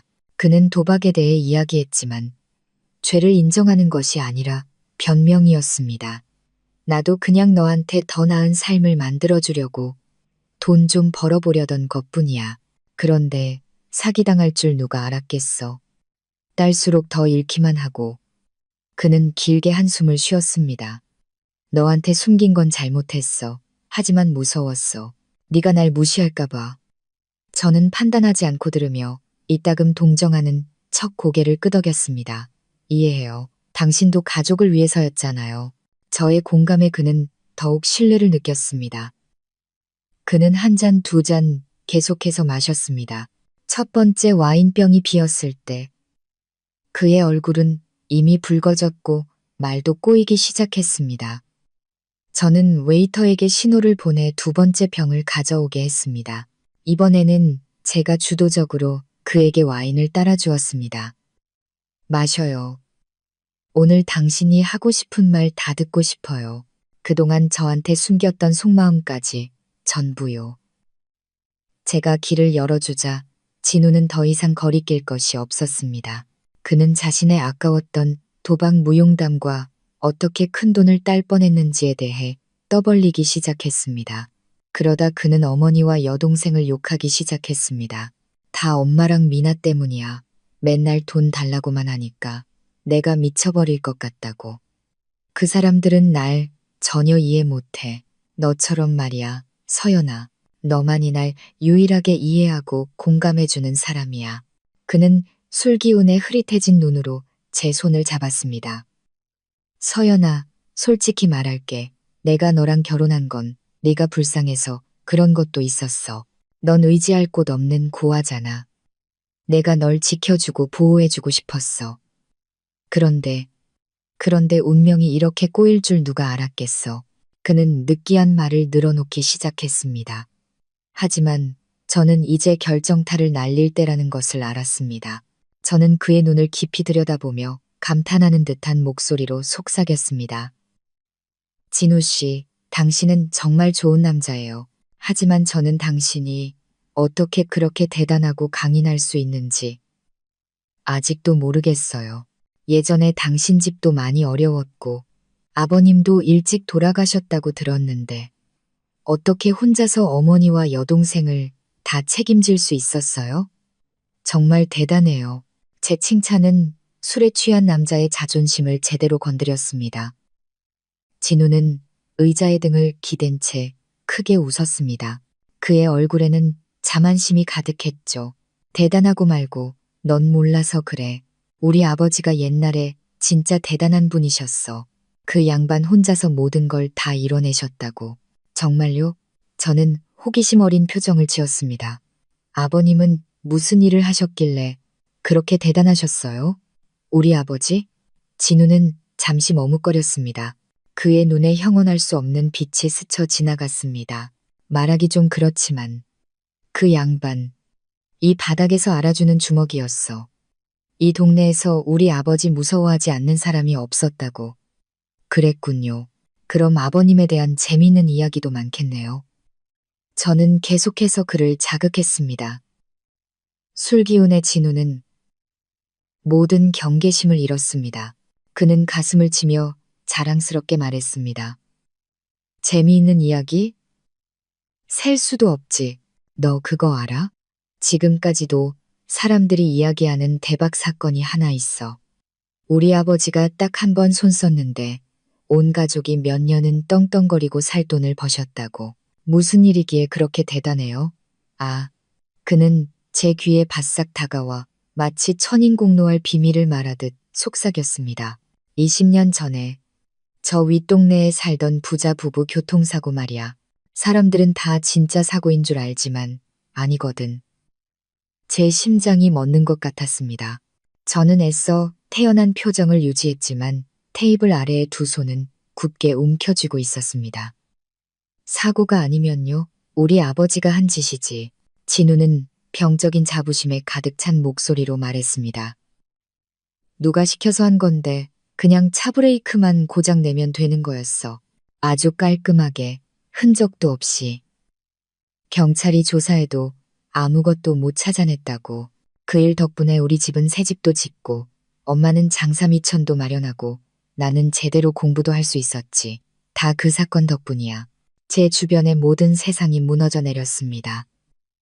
그랬습니다. 현준 오빠의 예감이 맞았습니다. 강진호의 아버지가 바로 제 부모님을 죽인 범인이었고 그의 아들, 제 남편은 죄책감을 느끼기는커녕 그것을 자랑스러운 무용담처럼 떠벌리고 있었습니다. 메스꺼움이 목구멍까지 차올랐습니다. 저는 테이블 위에서 토하지 않기 위해 입술을 꽉 깨물었습니다. 저는 마지막 남은 힘을 쥐어짜 가장 중요한 질문을 던졌습니다. 제 목소리는 떨리고 있었습니다. 누가 아버님께 그 일을 시켰어요? 그건 나도 몰라. 진우가 고개를 저었습니다. 그는 완전히 취해 있었습니다. 아버지는 그 사람 이름을 절대 말 안 했어. 그냥 그 차 주인의 아주 큰 사업 경쟁자라고만 했지. 에이, 옛날 얘기해서 뭐해, 마시자, 서연아. 이 잔 비우고 우리 집에 가서 새로운 삶을 시작하는 거야. 그는 와인잔을 들어 비틀거리며 제 잔에 부딪히려 했습니다. 하지만 저는 더 이상 잔을 들어 올릴 힘이 없었습니다. 제 모든 기력이 다 빠져나간 것 같았습니다. 진실은 너무나 끔찍하고 잔인했습니다. 저는 그 자리에 미동도 없이 앉아 있었습니다. 머릿속에는 부모님의 모습과 하늘을 찌를 듯한 증오심만이 남아 있었습니다. 저는 몽유병 환자처럼 카페를 나섰습니다. 제 핸드백 속의 녹음기는 이제 단순한 증거가 아니었습니다. 그것은 피로 얼룩진 고발장이었고 20년의 억울함을 대변하는 목소리였습니다. 술에 취한 진우의 자백은 현준 오빠의 모든 의심을 확신으로 바꾸었고 모호했던 예감을 부인할 수 없는 끔찍한 진실로 만들었습니다. 그의 아버지, 제가 시아버지라고 불러야 했을 그 남자가 바로 제 부모님을 직접 살해한 자였습니다. 그리고 그 가족은 지난 수년 동안 제 가족의 피와 뼈 위에서 살아온 것입니다. 제 결혼은 단순한 사기가 아니었습니다. 그것은 모욕이었고 운명의 잔인한 장난이었습니다. 현준 오빠가 밖에서 저를 기다리고 있었습니다. 저의 넉나간 창백한 얼굴을 보고 그는 아무것도 묻지 않고 조용히 저를 차에 태웠습니다.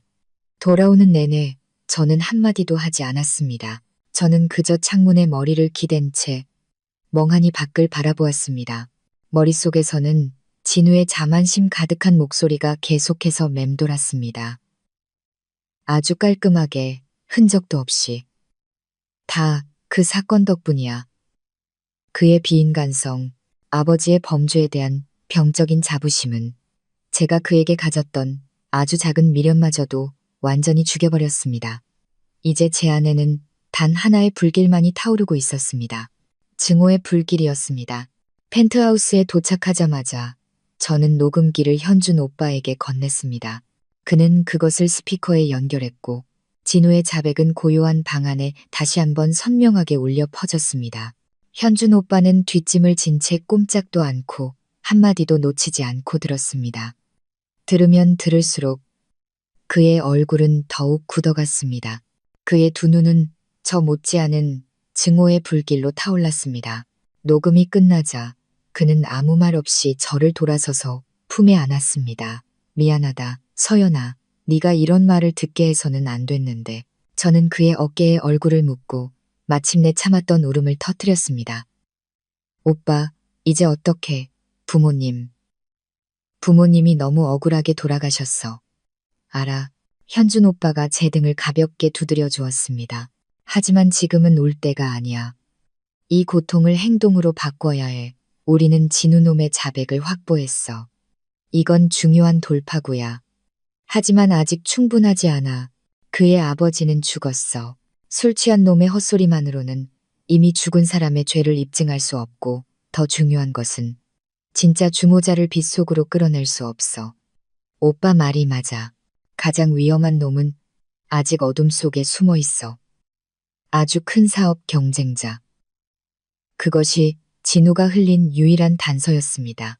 현준 오빠는 그날 밤 즉시 자신의 조사팀을 소집했습니다. 20년 전 우리 아버지 회사의 모든 사업 기록을 다시 뒤져봐. 현준 오빠의 명령은 단호했습니다. 당시 아버지의 모든 주요 경쟁자들을 찾아내 한 명 한 명 철저하게 조사해 특히 대형 프로젝트에서 아버지와 직접적인 이해관계 충돌이 있었던 자들을 집중적으로 그리고 부모님이 돌아가신 후 우리 가족 회사의 몰락으로 가장 큰 이익을 본 자가 누구인지 알아내. 이번 조사는 훨씬 더 어렵고 복잡했습니다. 20년은 너무나 긴 시간이었습니다. 많은 회사가 파산했고 많은 사람이 변했습니다. 하지만 현준 오빠의 막강한 자금력과 폭넓은 인맥으로 불가능은 없었습니다. 조사팀은 밤낮으로 일했습니다. 그들은 자료 보관소를 뒤지고 회사의 옛 직원들, 아버지의 옛 사업 파트너들을 다시 인터뷰했습니다. 서서히 몇몇 이름이 떠오르기 시작했습니다. 하지만 가장 빈번하게 등장하는 이름이 하나 있었습니다. 저와 현준 오빠 모두를 경악하게 만든 이름이었습니다. 최진혁. 대성부동산 그룹 회장. 최진혁은 서울 부동산 업계의 거물로 막대한 부와 복잡한 정치적 인맥으로 유명했습니다. 20년 전 대성은 이름 없는 작은 회사에 불과했습니다. 하지만 당시 최대 경쟁자 중 하나였던 우리 아버지의 회사가 그의 죽음 이후 갑자기 무너지자 대성은 순식간에 급성장했습니다. 그들은 이전에 아버지가 추진하던 대형 프로젝트들을 줄줄이 인수했습니다. 대성의 부상과 우리 가족 회사의 몰락은 무서울 정도로 시기가 일치했습니다. 바로 저 늙은 여우야. 현준 오빠가 책상을 세게 내리쳤습니다. 그의 눈빛은 날카로웠습니다. 저놈만이 그런 동기와 능력을 가지고 있어. 하지만 의심과 증거는 별개의 문제였습니다. 최진혁은 교활한 인물이었고 쉽게 흔적을 남기지 않았을 것입니다.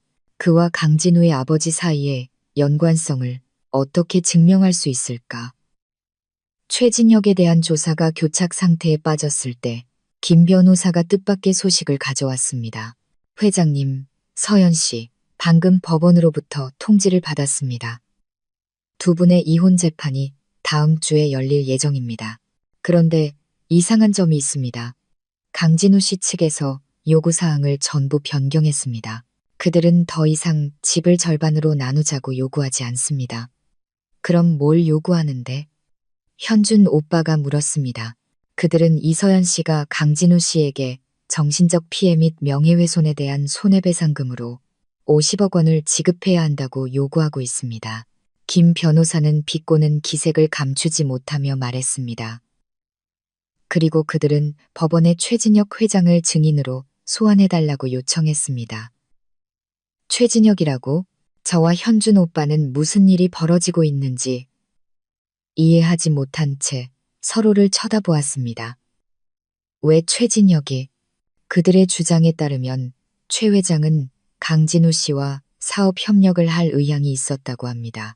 하지만 이서연 씨가 일으킨 스캔들 때문에 그 계획을 취소하기로 결정했고 이로 인해 강진우 씨에게 막대한 손해가 발생했다고 증언할 예정입니다. 김 변호사의 설명은 저와 현준 오빠를 더욱 혼란스럽게 만들었습니다. 하지만 이내 현준 오빠는 차갑고 계산적인 웃음을 터뜨렸습니다. 재미있군. 정말 재미있어. 돈을 뜯어내려고 새로운 연극을 꾸미고 있는 거겠지. 하지만 자기들 손으로 우리가 찾던 열쇠를 넘겨줬다는 건 모를 거야. 그게 무슨 뜻이야, 오빠? 제가 물었습니다. 최진혁. 그놈이 스스로 빚 속으로 걸어 나온 거야. 현준 오빠의 눈이 빛났습니다. 강진우 같은 하찮은 놈을 위해 법정의 증인으로 서주겠다고? 절대 선의는 아닐 테지. 그들 사이에는 분명 무언가 어두운 관계가 있어. 다음 주 재판은 더 이상 이혼 재판이 아닐 거야. 우리가 모든 것을 폭로할 무대가 될 거다. 평범한 이혼 재판 대신 현준 오빠는 그것을 결코 잊을 수 없는 사건으로 만들기로 결심했습니다. 그는 진실이 법정이라는 좁은 공간에서만 밝혀지는 것을 원하지 않았습니다. 그는 서울 전체, 재계와 언론 전체가 악인들의 몰락을 목격하기를 원했습니다. 그는 재판을 부인할 수 없는 증거들이라는 요리가 차려지는 만찬으로 만들고 싶었습니다. 현준 오빠는 자신의 인맥을 이용해 재판이 언론의 최대 관심을 받도록 조치했습니다. 그는 부동산 거물 최진혁이 평범한 부부의 이혼 소송의 증인으로 출석한다는 정보를 무심코 흘렸습니다. 이 소식은 즉시 폭풍을 일으켰습니다. 기자들과 정보 사냥꾼들이 파고들기 시작했고 수천 개의 질문을 던졌습니다. 최진혁 같은 거물이 왜 이런 사소한 사건에 연루되었는가? 그와 강진우 가족의 관계는 무엇인가? 이혼 재판은 순식간에 관심의 초점이 되었습니다. 재판 당일 서울중앙지방법원 주변은 인산인해를 이루었습니다. 수백 명의 기자들이 카메라와 마이크를 들고 이른 아침부터 진을 치고 있었습니다. 경찰력이 질서 유지를 위해 분주하게 움직였습니다. 진우 가족은 낡은 택시를 타고 도착했습니다. 수많은 렌즈 앞에서 그들은 다소 압도당했지만 이내 자신감을 되찾았습니다. 아마도 최진혁이라는 든든한 배경이 있으니 승리는 떼어놓은 당상이라고 생각했겠지요. 진우는 일부러 괴로운 척하며 변호사 옆에서 이따금 손으로 얼굴을 가렸습니다. 잠시 후 고급스러운 벤틀리 한 대가 법원 정문 앞에 멈춰 섰습니다. 최진혁이 경호원들에게 둘러싸여 내렸습니다. 그는 회색 정장을 입고 있었고 군중의 시선에 불쾌한 듯 냉정한 표정이었습니다. 그는 어떤 질문에도 답하지 않고 빠르게 안으로 들어갔습니다. 마침내 저와 현준 오빠의 차가 도착했습니다. 우리가 내리자 즉시 모든 관심이 우리에게 쏠렸습니다. 저는 우아한 흰색 정장을 입었고 화장은 가볍게 했지만 눈빛은 매우 단호했습니다. 현준 오빠는 든든한 산처럼 제 곁에서 저를 지켜주었습니다. 우리는 카메라를 피하지 않았습니다. 우리는 그것을 똑바로 응시하며 당당하고 자신감 있게 걸어 들어갔습니다. 법정 안의 분위기는 더욱 긴장감이 넘쳤습니다. 모든 좌석이 사람들로 가득 찼습니다. 재판이 시작되었습니다. 진우 측 변호사가 먼저 진술했습니다. 그는 제가 외도를 했고 진우를 정신적으로 학대하여 그를 망가뜨렸다는 낡은 주장을 되풀이했습니다. 그리고 그는 주요 연극을 시작했습니다. 그는 정중하게 증인 최진혁을 증언대로 불렀습니다. 최진혁은 여유로운 태도로 증언대에 섰습니다. 그는 완벽하게 조작된 이야기를 시작했습니다. 그는 친구를 통해 진우의 재능을 알게 되었고 그의 스타트업 프로젝트에 투자할 의향이 있었다고 말했습니다. 하지만 저의 문란한 사생활과 스캔들에 대한 소식을 듣고 신뢰를 잃어 투자를 취소하기로 결정했다고 했습니다. 가정이 그렇게 복잡한 사람과는 협력할 수 없습니다. 그가 결론 내렸습니다. 저와 대성그룹의 명성에 누가 되기 때문입니다. 거물의 무게가 실린 그의 증언은 엄청난 압박감을 조성했습니다. 법정 전체가 술렁거렸고 모든 불리한 시선이 제게 쏟아졌습니다. 진우 가족은 방청석에 앉아 의기양양한 표정을 짓고 있었습니다. 그들은 이 증언으로 소송에서 이길 뿐만 아니라 거액의 배상금까지 받아낼 수 있다고 믿었습니다. 최진혁의 증언이 끝나자 제 변호사인 김 변호사가 신문을 시작할 차례였습니다. 최 회장님, 김 변호사가 차분한 목소리로 시작했습니다.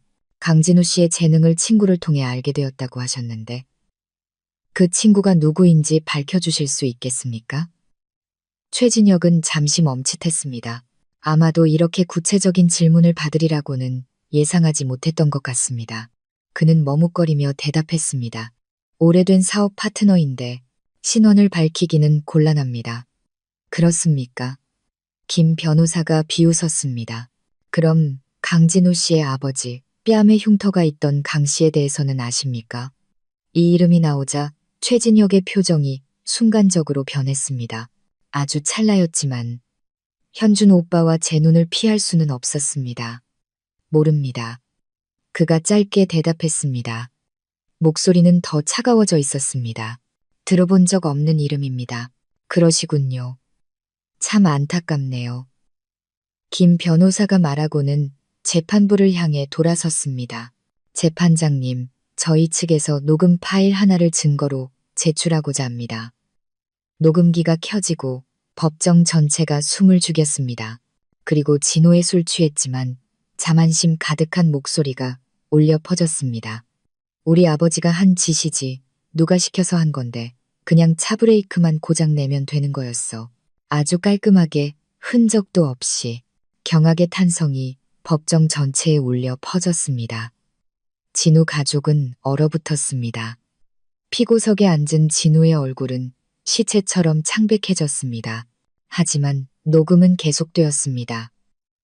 그냥 그 차 주인의 아주 큰 사업 경쟁자라고만 했지. 김 변호사가 정지 버튼을 누르고 최진혁을 돌아보았습니다. 그는 평정을 유지하려 애썼지만 두 손은 의자 팔걸이를 굳게 잡고 있었습니다. 최 회장님, 20년 전 이서연 씨 가족 회사의 가장 큰 사업 경쟁자이자 그녀의 아버지가 돌아가신 후 모든 프로젝트를 인수했던 사람이 바로 회장님의 대성그룹이었지요. 맞습니까? 침묵이 법정을 감쌌습니다. 모든 시선이 최진혁에게 쏠렸습니다. 그는 대답하지 않고 김 변호사를 쏘아볼 뿐이었습니다. 그의 눈은 분노로 이글거렸습니다. 그리고 이제 김 변호사가 마지막 일격을 가했습니다. 저희는 특별한 증인을 모시고자 합니다. 법정 문이 열렸습니다. 옛 정비사 김철수 씨가 2명의 법정 경위의 부축을 받으며 들어왔습니다. 그의 얼굴에는 두려움이 가득했지만 동시에 결의에 찬 모습이었습니다. 재판장님, 김철수 씨가 떨리는 목소리로 말했습니다. 지난 20년 동안 저는 죄책감 속에서 살았습니다. 오늘 저는 진실을 말하고 싶습니다. 그날 저에게 브레이크를 고장내라고 시킨 사람은 바로 저 사람입니다. 김철수 씨는 떨리는 손을 들어 최진혁을 똑바로 가리켰습니다. 법정은 폭발했습니다. 만찬은 막바지에 이르렀고 마지막 디저트는 바로 범죄 제국의 붕괴였습니다. 김철수 씨가 최진혁을 지목하는 순간 법정은 경악과 분노로 터져나갈 듯 했습니다. 기자들은 일제히 카메라를 들어 올렸고 플래시가 쉴 새 없이 터지며 역사적인 순간을 기록했습니다. 부동산 거물. 성공의 상징이었던 인물이 20년 전 끔찍한 살인 사건의 주모자로 밝혀지는 순간이었습니다. 최진혁은 벌떡 일어섰습니다. 냉정했던 그의 얼굴은 이제 분노와 공포로 일그러져 있었습니다. 거짓말이야. 전부 거짓말이야. 그가 김철수 씨를 가리키며 소리쳤습니다. 넌 누구야? 누가 돈을 주고 날 모함하라고 시켰지? 하지만 그의 미약한 부인은 더 이상 소용이 없었습니다. 증인의 증언과 진우의 자백 녹음이 결합하여 그를 꼼짝 못하게 하는 쇠사슬이 되었습니다. 재판장은 의사봉을 세게 내리치며 정숙을 명령했습니다. 그는 법정 경위들에게 신호를 보냈습니다. 즉시 2명의 경위가 다가와 최진혁의 양옆에 섰습니다. 최진혁 씨. 재판장이 엄숙한 목소리로 말했습니다. 본 재판에서 새로 제시된 정황과 증거에 따라 재판부는 본 사건이 특별히 중대한 형사사건의 단서를 포함하고 있다고 판단합니다. 이에 이혼 재판을 일시 중단하고 수사기관의 살인 혐의에 대한 조사를 위해 피고인을 긴급 체포할 것을 요청합니다. 안 돼. 당신들에겐 그럴 권리가 없어. 난 억울해. 최진혁은 막다른 길에 몰린 짐승처럼 울부짖으며 발버둥쳤습니다. 하지만 모든 것은 너무 늦었습니다. 차가운 수갑이 그의 손목에 채워졌습니다.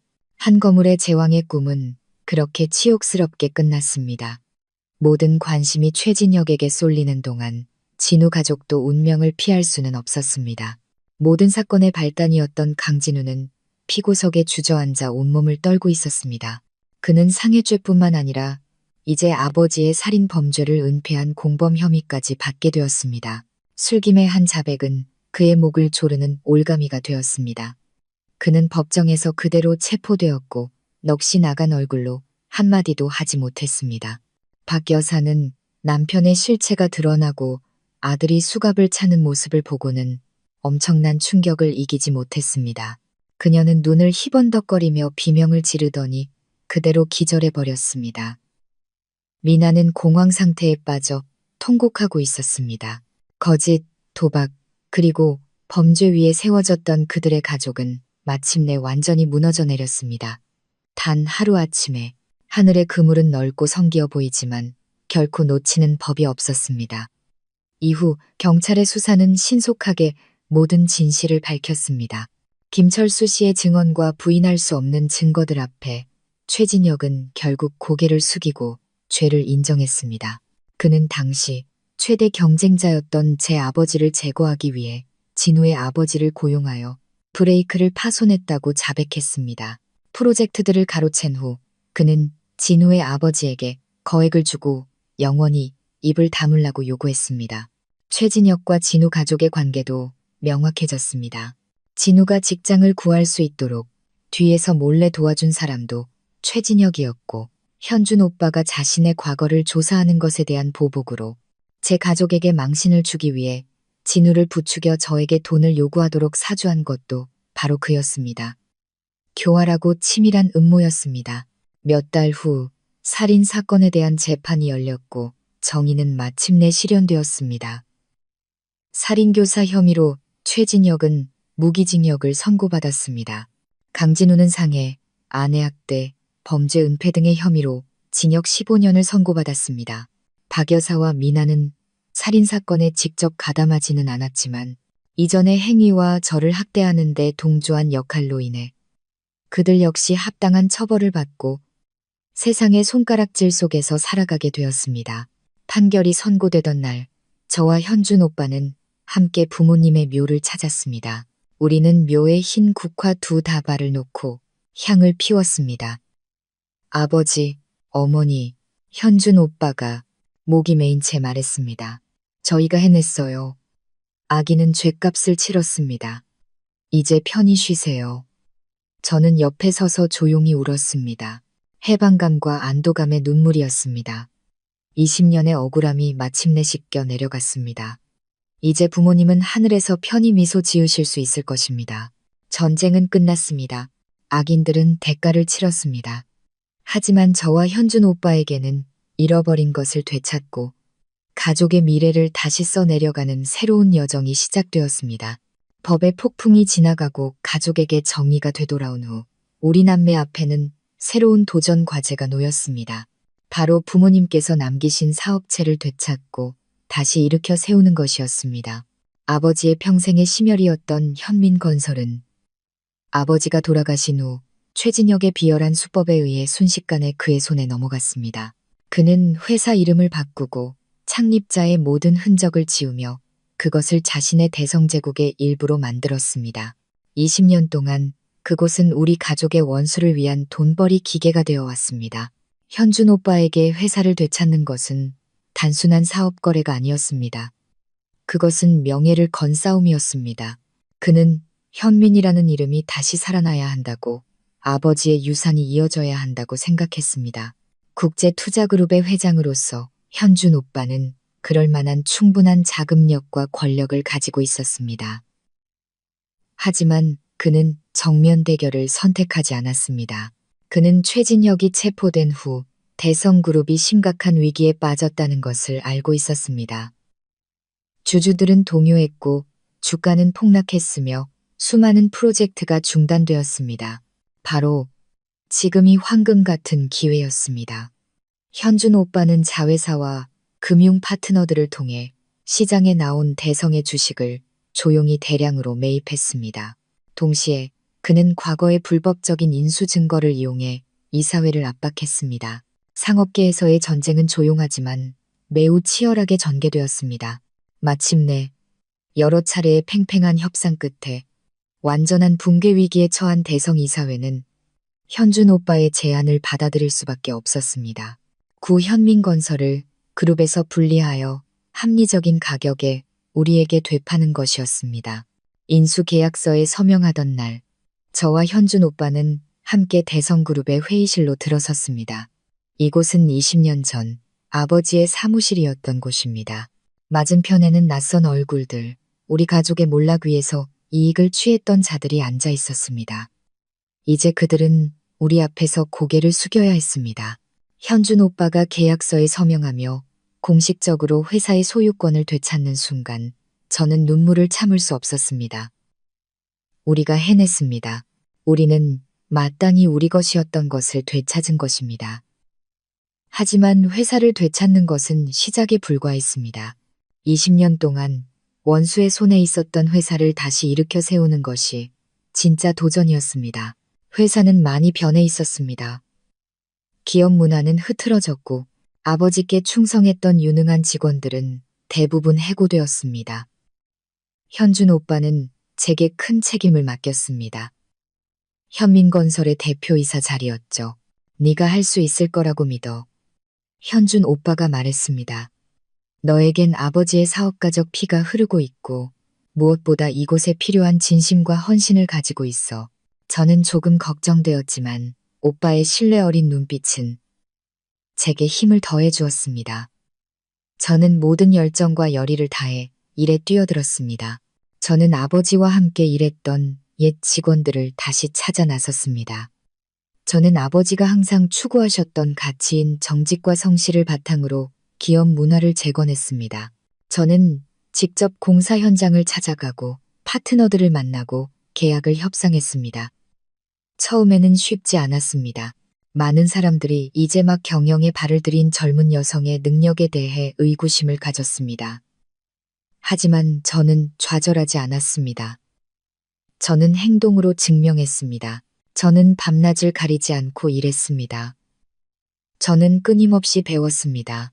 저는 대담하지만 합리적인 결정을 내렸습니다. 서서히 현민건설은 변화하기 시작했습니다. 우리는 대형 입찰에서 승리하고 중요한 계약들을 체결했습니다. 회사의 신뢰와 브랜드 가치는 점차 회복되었습니다. 저는 더 이상 순종적인 주부 이서연이 아니었습니다.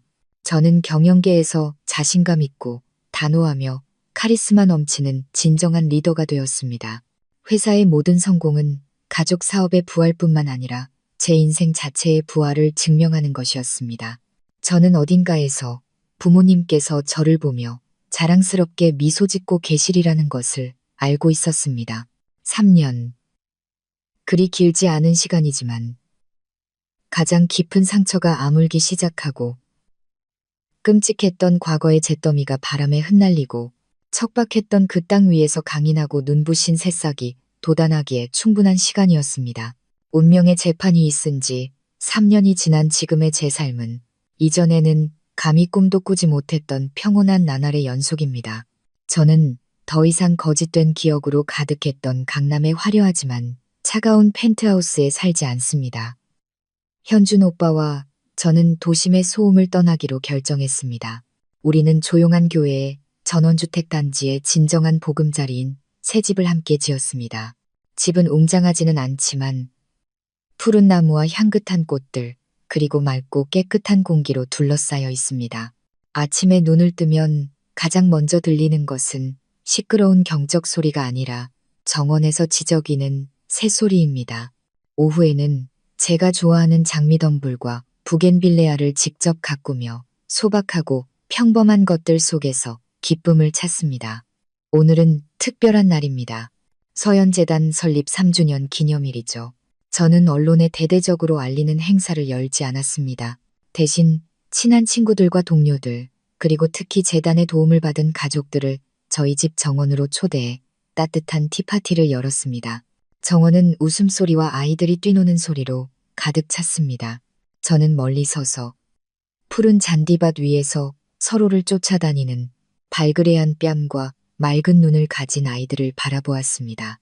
제 마음속에 형언할 수 없는 따뜻한 감정이 차올랐습니다. 저 아이들은 불과 몇 달, 몇 년 전만 해도 두려움에 움츠러든 연약한 영혼들이었습니다. 가장 사랑하는 사람에게서 받은 매질과 욕설의 희생자들이었죠. 이제 그들은 웃음을, 그리고 어린 시절을 되찾았습니다. 예쁜 여자아이를 아는 미애라는 젊은 여성이 제게 다가왔습니다. 그녀의 얼굴에는 여전히 고생의 흔적이 남아 있었지만 눈빛은 자신감과 희망으로 빛나고 있었습니다. 대표님, 그녀가 떨리는 목소리로 말했습니다. 대표님과 재단이 아니었다면 저희 모녀는 지금 어떻게 됐을지 정말 모르겠어요. 예전 원룸에서는 남편이 술에 취해 돌아오는 밤마다 지옥이었어요. 아이를 안고 그냥 죽어버릴까 생각도 했어요. 저는 그녀의 깡마른 손을 잡고 고개를 저었습니다. 그런 말 마세요, 미애 씨. 최악의 시간은 이제 다 지났어요. 이제 미애 씨는 봉제 공장에서 안정적인 직업을 가졌고 우리 안나도 학교에 다니게 됐잖아요. 두 모녀의 미래는 분명 밝을 거예요. 미애 씨는 정말 강한 분이에요. 엄마 품에 안긴 안나가 저를 올려다보았습니다. 아이의 까만 눈동자에는 더 이상 예전의 두려움이 없었습니다. 아이가 작은 목소리로 말했습니다. 대표님, 고맙습니다. 선녀님처럼 예뻐요. 저는 웃음을 터뜨리며 몸을 숙여 아이의 머리를 쓰다듬었습니다. 우리 안나, 착하네. 나중에 커서 엄마를 지켜주는 씩씩한 사람이 되어야 해. 두 모녀의 미소를 보며 저는 그들 속에서 제 자신의 모습을 보았습니다. 저도 절망의 밑바닥에 있어 봤고, 그래서 누구보다도 잘 알고 있습니다. 가장 필요할 때 내밀어주는 손길이 얼마나 소중한지를. 저는 단지 그들을 구한 것이 아니었습니다. 제 과거의 모습을 구원하고 있었던 것입니다. 황혼이 내리기 시작하고 하늘을 낭만적인 주황빛으로 물들일 때쯤 파티는 끝났습니다. 손님들은 모두 돌아가고 저와 현준 오빠만 남았습니다. 오빠는 제가 테이블에 남은 찻잔 몇 개를 치우는 것을 도와주었습니다. 요즘 내 얼굴이 항상 밝아 보여. 현준 오빠가 저를 보며 다정하고 자랑스러운 눈빛으로 미소 지었습니다. 일은 많이 힘들지 않아. 힘들지만 즐거워, 오빠. 제가 맑은 공기를 깊이 들이마시며 대답했습니다. 하루하루가 지날수록 제가 의미 있는 삶을 살고 있다는 걸 느껴 내 사명을 찾은 것 같아. 우리는 부겐빌레아 아래 놓인 하얀 그네에 나란히 앉아 지평선 너머로 서서히 지는 해를 함께 바라보았습니다. 평화롭고 서로를 이해하는 침묵이 흘렀습니다. 문득 저는 오랫동안 신경 쓰지 않았던 질문을 나지막이 던졌습니다. 하지만 오늘 이 순간 저는 알고 싶었습니다. 그 사람들 소식 들은 거 있어? 현준 오빠는 잠시 침묵했습니다. 그가 그 사람들이 누구를 말하는지 알고 있었습니다. 그는 천천히 담담하고 객관적인 목소리로 입을 열었습니다. 최진혁, 그자의 사형은 작년에 집행됐어. 하늘의 그물이 마침내 닫힌 거지. 부모님도 이제 정말 편히 잠드실 수 있을 거야. 저는 아무 말 없이 고개를 끄덕였습니다. 한 악인이 자신의 죄에 대한 대가를 치른 것입니다. 제 마음에는 통쾌함이 아닌 평온함만이 있었습니다. 부모님의 원수를 마침내 갚은 것입니다. 강진우는 현준 오빠가 말을 이었습니다. 아직 그 안에 있어. 처음에는 많이 망가졌었다고 들었는데 이제는 받아들이고 모범적으로 수감 생활을 하고 있다고 하더군. 아마 차가운 벽 안에서의 10수년이 자신이 무슨 짓을 저질렀는지 깨닫게 해주겠지. 저는 한때 온 마음을 다해 사랑했던 남자 진우를 생각했습니다. 이제 제 기억 속 그의 모습은 흐릿하고 낯설어졌습니다. 더 이상 증오하지도 아파하지도 않았습니다. 그저 탐욕과 비겁함으로 스스로를 파멸시킨 한 인간에 대한 희미한 연민만이 남았습니다. 그의 어머니와 여동생은 출소 후에 그 낡은 빌라에 남은 것들을 헐값에 팔아넘겼다고 해. 박 여사의 빚을 갚기 위해서였다고 하더군. 그리고는 다른 곳으로 이사했는데 어디로 갔는지는 아무도 몰라. 어느 허름한 재래시장에서 노점상을 하며 하루하루 힘들게 살아가는 걸 봤다는 사람도 있더라. 삶이 꽤나 팍팍하겠지. 현준 오빠가 한숨을 쉬었습니다. 그것이 그들의 악랄함과 무지에 대한 대가야. 인과응보는 한치의 오차도 없지. 저는 나무들 위로 사라지는 마지막 햇살을 조용히 바라보았습니다. 한때 저를 지옥 속에 살게 했던 한 가족. 이제 완전히 해체되어 각자 비참한 운명을 맞이했습니다. 그들은 스스로 바람을 심었고 이제 폭풍을 거두고 있는 것입니다. 모든 원하는 이 순간 진정으로 마침표를 찍었습니다. 그럼 너는 현준 오빠가 저를 돌아보며 제 손을 잡았습니다. 그의 눈에는 걱정과 사랑이 가득했습니다. 너 자신을 위한 계획은 없어? 넌 아직 젊고 아름다워. 이제 새로운 행복을 찾아야 할 때야. 한 번의 실패 때문에 마음의 문을 닫지 마. 저는 정말 가볍고 평온한 미소를 지었습니다. 저는 오빠의 든든한 어깨에 머리를 기댔습니다. 수많은 폭풍 속에서 저를 지켜준 어깨였죠. 지금 내 행복은 바로 이 평온함이야, 오빠. 오빠 곁에 있는 것, 현민건설이 날마다 성장하는 걸 보는 것, 서현 재단이 도운 여성들과 아이들의 미소를 보는 것. 난 더 이상 서둘러서 사랑을 찾지 않아. 저는 고개를 들어 오빠의 눈을 바라보았습니다. 예전에는 여자의 행복은 기댈 남자가 있어야만 완성된다고 생각했어. 하지만 이제는 알게 됐어. 진정한 행복은 내 안에서부터 오는 거라는 걸. 자유, 자립, 그리고 나 자신을 사랑할 수 있는 능력에서 오는 거지. 내가 내 가치를 소중히 여길 때, 의미 있는 삶을 살 때, 비록 혼자일지라도 온전함을 느낄 수 있어. 저는 그렇게 말했고 진심으로 그렇게 믿었습니다. 진우와의 과거는 제게 너무나 값비싼 교훈을 주었습니다. 저는 다시는 제 행복을 다른 누구에게도 의존하지 않을 것입니다. 서두르지는 않지만 거절하지도 않을 거야. 제가 지평선을 바라보며 말을 이었습니다. 저 너머 어딘가에 좋은 남자가 있을 거라고 믿어. 내 있는 그대로의 모습을, 내 과거를 소중히 여겨주고 기꺼이 나와 함께 미래를 만들어갈 사람. 하지만 찾아다니지는 않을래. 인연에 맡길 거야. 지금은 그저 이 평화로운 순간을 만끽하고 싶어. 우리는 나란히 앉아 마지막 햇살이 완전히 사라지는 것을 조용히 지켜보았습니다. 하늘은 짙은 보라색으로 변했고 몇몇 별들이 반짝이기 시작했습니다. 제 인생의 눈부신 새 아침이 밝아왔습니다. 과거의 잿더미 속에서 가족의 사랑의 힘으로 그리고 결코 꺾이지 않는 의지로 피어난 아침이었습니다. 저는 더 이상 운명에 가련한 희생자가 아니었습니다. 저는 제 인생 이야기의 창조자가 되었습니다. 강인하고 자유로우며 눈부신 불사조의 부활에 대한 이야기였습니다. 인생은 우리를 나락으로 떨어뜨릴 수 있는 예측 불가능한 갈림길로 가득하지만 바로 그 가장 어두운 곳에서 우리는 더 높이 날아오를 힘을 찾을 수 있습니다. 서연 씨의 이야기가 바로 그 증거입니다. 그녀의 여정에 감동과 영감을 받으셨다면 좋아요를 누르고 이 영상을 여러분이 사랑하는 여성들에게 공유해주세요. 그리고 마음 쉼터 채널을 구독하고 알림 설정을 켜주시면 앞으로도 의미 있고 깊이 있는 인생 이야기들로 여러분과 함께 할 수 있습니다. 진심으로 감사드리며 다음 영상에서 다시 뵙겠습니다.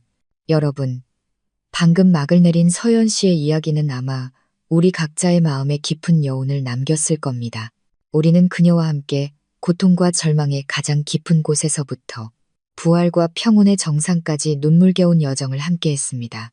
우리는 강진우의 잔인함에 분노했고 썩어 빠진 한 가족의 음모의 역겨움을 느꼈으며 마침내 정의가 실현되었을 때 안도의 한숨을 내쉬었습니다. 하지만 이 모든 감정적인 카타르시스 후에 이 이야기는 우리 자신의 삶에 적용할 수 있는 어떤 교훈을 남겼을까요? 첫 번째이자 가장 깊은 교훈은 아마도 한 여성의 독립과 자존감의 가치에 대한 것일 겁니다. 결혼 초기에 서연 씨는 희생하고 인내하며 항상 시댁을 자신보다 우선시하는 수많은 여성들의 전형적인 모습이었습니다. 그녀는 자신이 주인이라고 착각했던 가정을 위해 자신의 꿈과 개인적인 욕구를 포기했지만 돌아온 것은 무시와 폭력이었습니다. 서연 씨의 비극은 날카로운 경고의 메시지를 던집니다. 존중받지 못하는 희생은 미덕이 아니라 자기 파괴입니다. 행복은 의존 위에 세워질 수 없습니다. 우리 여성들은 사랑하고 헌신할 수 있지만 결코 자기 자신을 잃어서는 안 됩니다.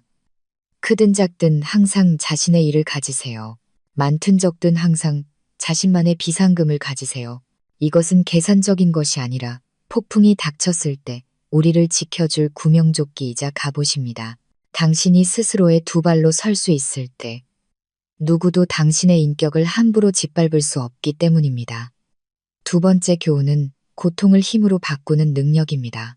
극심한 배신에 직면했을 때 서연 씨는 좌절하고 원한에 잠식될 수도 있었습니다. 하지만 그녀는 그러지 않았습니다.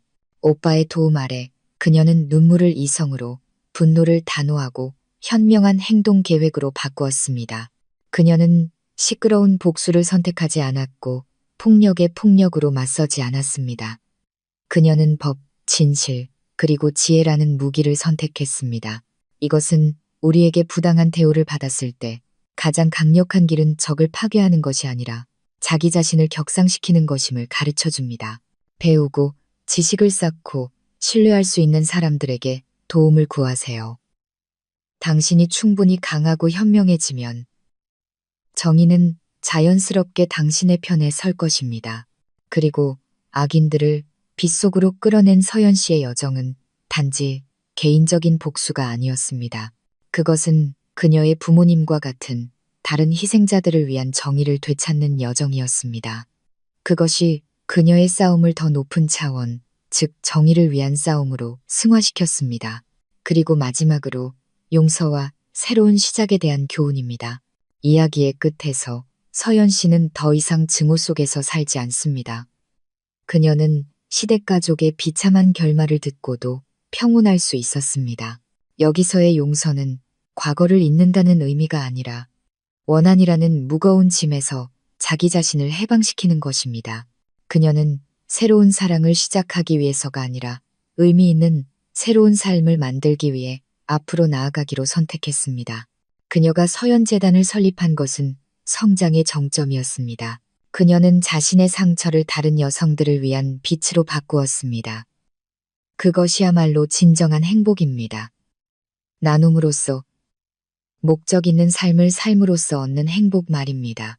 물론 여러분께서 방금 들으신 서연 씨의 이야기는 사회에서 일어날 수 있는 상황들을 바탕으로 만들어진 허구의 창작물이며 오직 가족의 가치, 자존감, 그리고 여성의 힘에 대한 인간적인 메시지를 전달하고 교육적인 목적으로만 제작되었음을 밝힙니다.